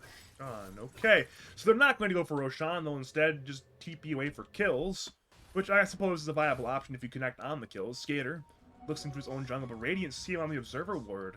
Skater needs to be a little bit careful. He now knows he's spotted with a range creep. He'll blink to the east side. Meanwhile, on the south side, PB is isolated, dealing with Storm and Visage. Now down to half HP. He can beat KB. He'll beat KB both rise the Visage of DOS. Blink Lasso is there on Bingu. Radiant are being locked down everywhere. Xeriscape is dead. Bingu is incredibly low. He's dying to PB, and Batrider has now 2 kills. Correction, 3 kills. With Akutober dying to Anti-Mage. Nyx dies. Visage dies. That's a full 5-man wipe once again. And Sea Monsters, now they are in the commanding position. Surely this time they walk into the Roshan pit, right? Surely? Surely not. But even then, without Roshan, there's plenty to grab, that being, of course, the tier 2 tower top lane, perhaps the Radiant side Tormentor, perhaps even a little more pressure mid lane as well. They could even poke their heads around high ground. I doubt it would be a full Barracks siege, but it's still a little bit of Barracks poke, one might say. Radiant's Glyph, that'll kill the siege unit, that'll even kill the wave top partially, but there still are some creeps top lane. Therefore, if they really wanted to continue the siege, they could, but instead they're backing away, wary of the Radiant side respawn, so they'll head to the there we go. There we go. Good call, Pisces, Mr. Fishman, calling for Roshan. Attack Roshan's pit, he says. Grab the Aegis. Get the timer started on that second Roshan. Ensure your Skater X7 gamer does not die. Well, I guess he could die twice, but does not die if he dies once, so they're walking into the Roshan pit. Either Pizzadog are unaware, or they're not even going to bother contesting. At a certain point, it is 6 in one, half dozen in the other. They'll push in the waves instead, going for whatever economic game they can play until the inevitable occurs. And while the inevitable has occurred, Roshan is incredibly low. He will die. It will be 2 lives for Skater on the Anti-Mage. And, well, that is what you want. Now mid lane, Xeriscape's being gone on. I don't think he can escape here. And, yep, he cannot escape here. Mana Void was committed. That's a bit of a cooldown, but, I mean, honestly, it's worth it. Nice little soul kill to claim. And now it's a Blink Lasso there on the boss. Nyx is in a 1v4, and the one will not win that fight in the overwhelming majority of the time. That's now 2 kills across the map, both Radiant subs down under for a little bit of time. We're bringing it in mid, we're bringing it in top. Radiant have good equilibrium bottom, but I'm not quite sure that's enough to save their macro state right now. Perhaps we could even see a bit of a soft attempt at the high ground. The tier 2 top is dead, and well, down the middle lane we go. Skater and K-Stigs lead the way. The tower is 2/3 HP, now 1/2 HP. It's dying rapidly. T3 is dead. Hulk pops the God Strength, ball in by Bingu. He'll look, but he's been stunned! But he BKB some time. Never mind, no stun at all. Hammer Chop hits 2, but neither of them are dead. Stampede's been used by K6 to reposition. PB now onslaughts away. Radiance need to do something, but what can they possibly do? They're further leaving their base, but nobody is dead. There's a lot of injured heroes, a lot of key cooldowns that are on cooldown, but look at Skater in the base! But again, he kills nobody as well. Nyx brings down Fat, but now there it is. Skater man fights Luna, brings down Akutober. They'll head to Xeriscape, who's running away with his Aghanim Scepter spell immunity. But regardless, the buildings are crumbling. The range racks are dead. The melees are not too far behind, but it's reposition time. Bingu balls in. Vortex is at AM. Push stop. Hits 2. AM is low, but still has 2 lives to play with. Sleipnir comes out from DOS to bring down Primal Beast. K-Stig stands his ground. He's trying to man up, but a fantastic stomp from Xeriscape. Hits absolutely everybody. Ball in once again by Bingu, ball away by Bingu, and that might just keep the melee barracks alive. No PB, no Bat, no Mana Void. As a result, Sea Monsters want nothing to do with a further siege. It's certainly still a Sea Monsters win killing the range racks, getting some equilibrium going this direction in the mid lane. However, they certainly wanted to get more, and they certainly were not to get any more quite yet. Don't know why I said certainly that way, but still, a little bit of a Sean Connery on that one. Vendetta out by Nyx, he's still hunting. I believe he may have seen the Sven nearby. And now, certainly with the smoke broken on Sven, Sven knows he's in danger. Back over to AM, he's being scouted by Nyx. Back to Nyx, he can't lock anything down. This dire sentry could be a concern, and I think Nyx may be aware, like, hey guys, a sentry may be in this sort of area, so... Again, danger zone here, therefore Nyx will walk down mid lane instead. He'll run into Batrider. That could be a pretty easy kill, potentially. If Nyx can, maybe he needs to leave the Impale, I'm not even sure, but at this point it's too little too late. AM's arrived, demolishing the Luna, and Bat remains. Hoof stomp on Nyx. Nyx is dead. 2 are down with no buyback. It's running away time. Xeriscape's on the run, but he's been caught by the onslaught from Primal Beast. In comes the Pulverize, in blinks Anti-Mage, and down goes Xeriscape. Double kill for Skater, 3 kills for Sea Monsters, and... Well, it seems like Skater and his Sea Monsters, the Pisces +4 stack, may have a date with KU in the Winners Bracket Finals. But a miracle still could occur. But it will have to be a miraculous defense. Bingu needs Lincolns. He even needs an Aghanim Scepter on top of that, more than likely, so I don't know if he can be strong enough to fight. Mid-racks are already dead. At this point, Dire want more, of course. They want that set of barracks bottom lane. They know their anti-mage is incredibly, and I do mean incredibly, rich.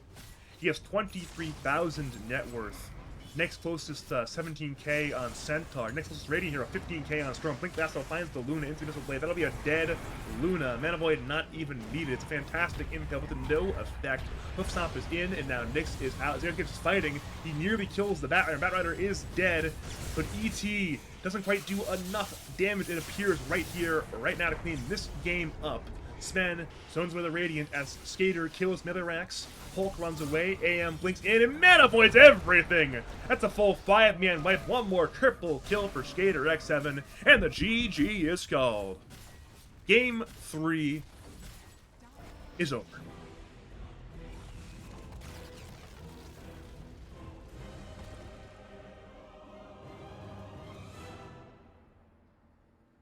For Sea Monsters, again, strong showing in this series. They were in the winning position game 1 through it of their own accord. They earned the win game 2, and they were pretty dominant in game 3, so a very good showing there. And again, this winners bracket series certainly will not be an easy affair, considering they're playing the tournament favorites, KU and company, but regardless, they have gotten out of the winners bracket semifinals, got out of that 0-1 deficit that they were in.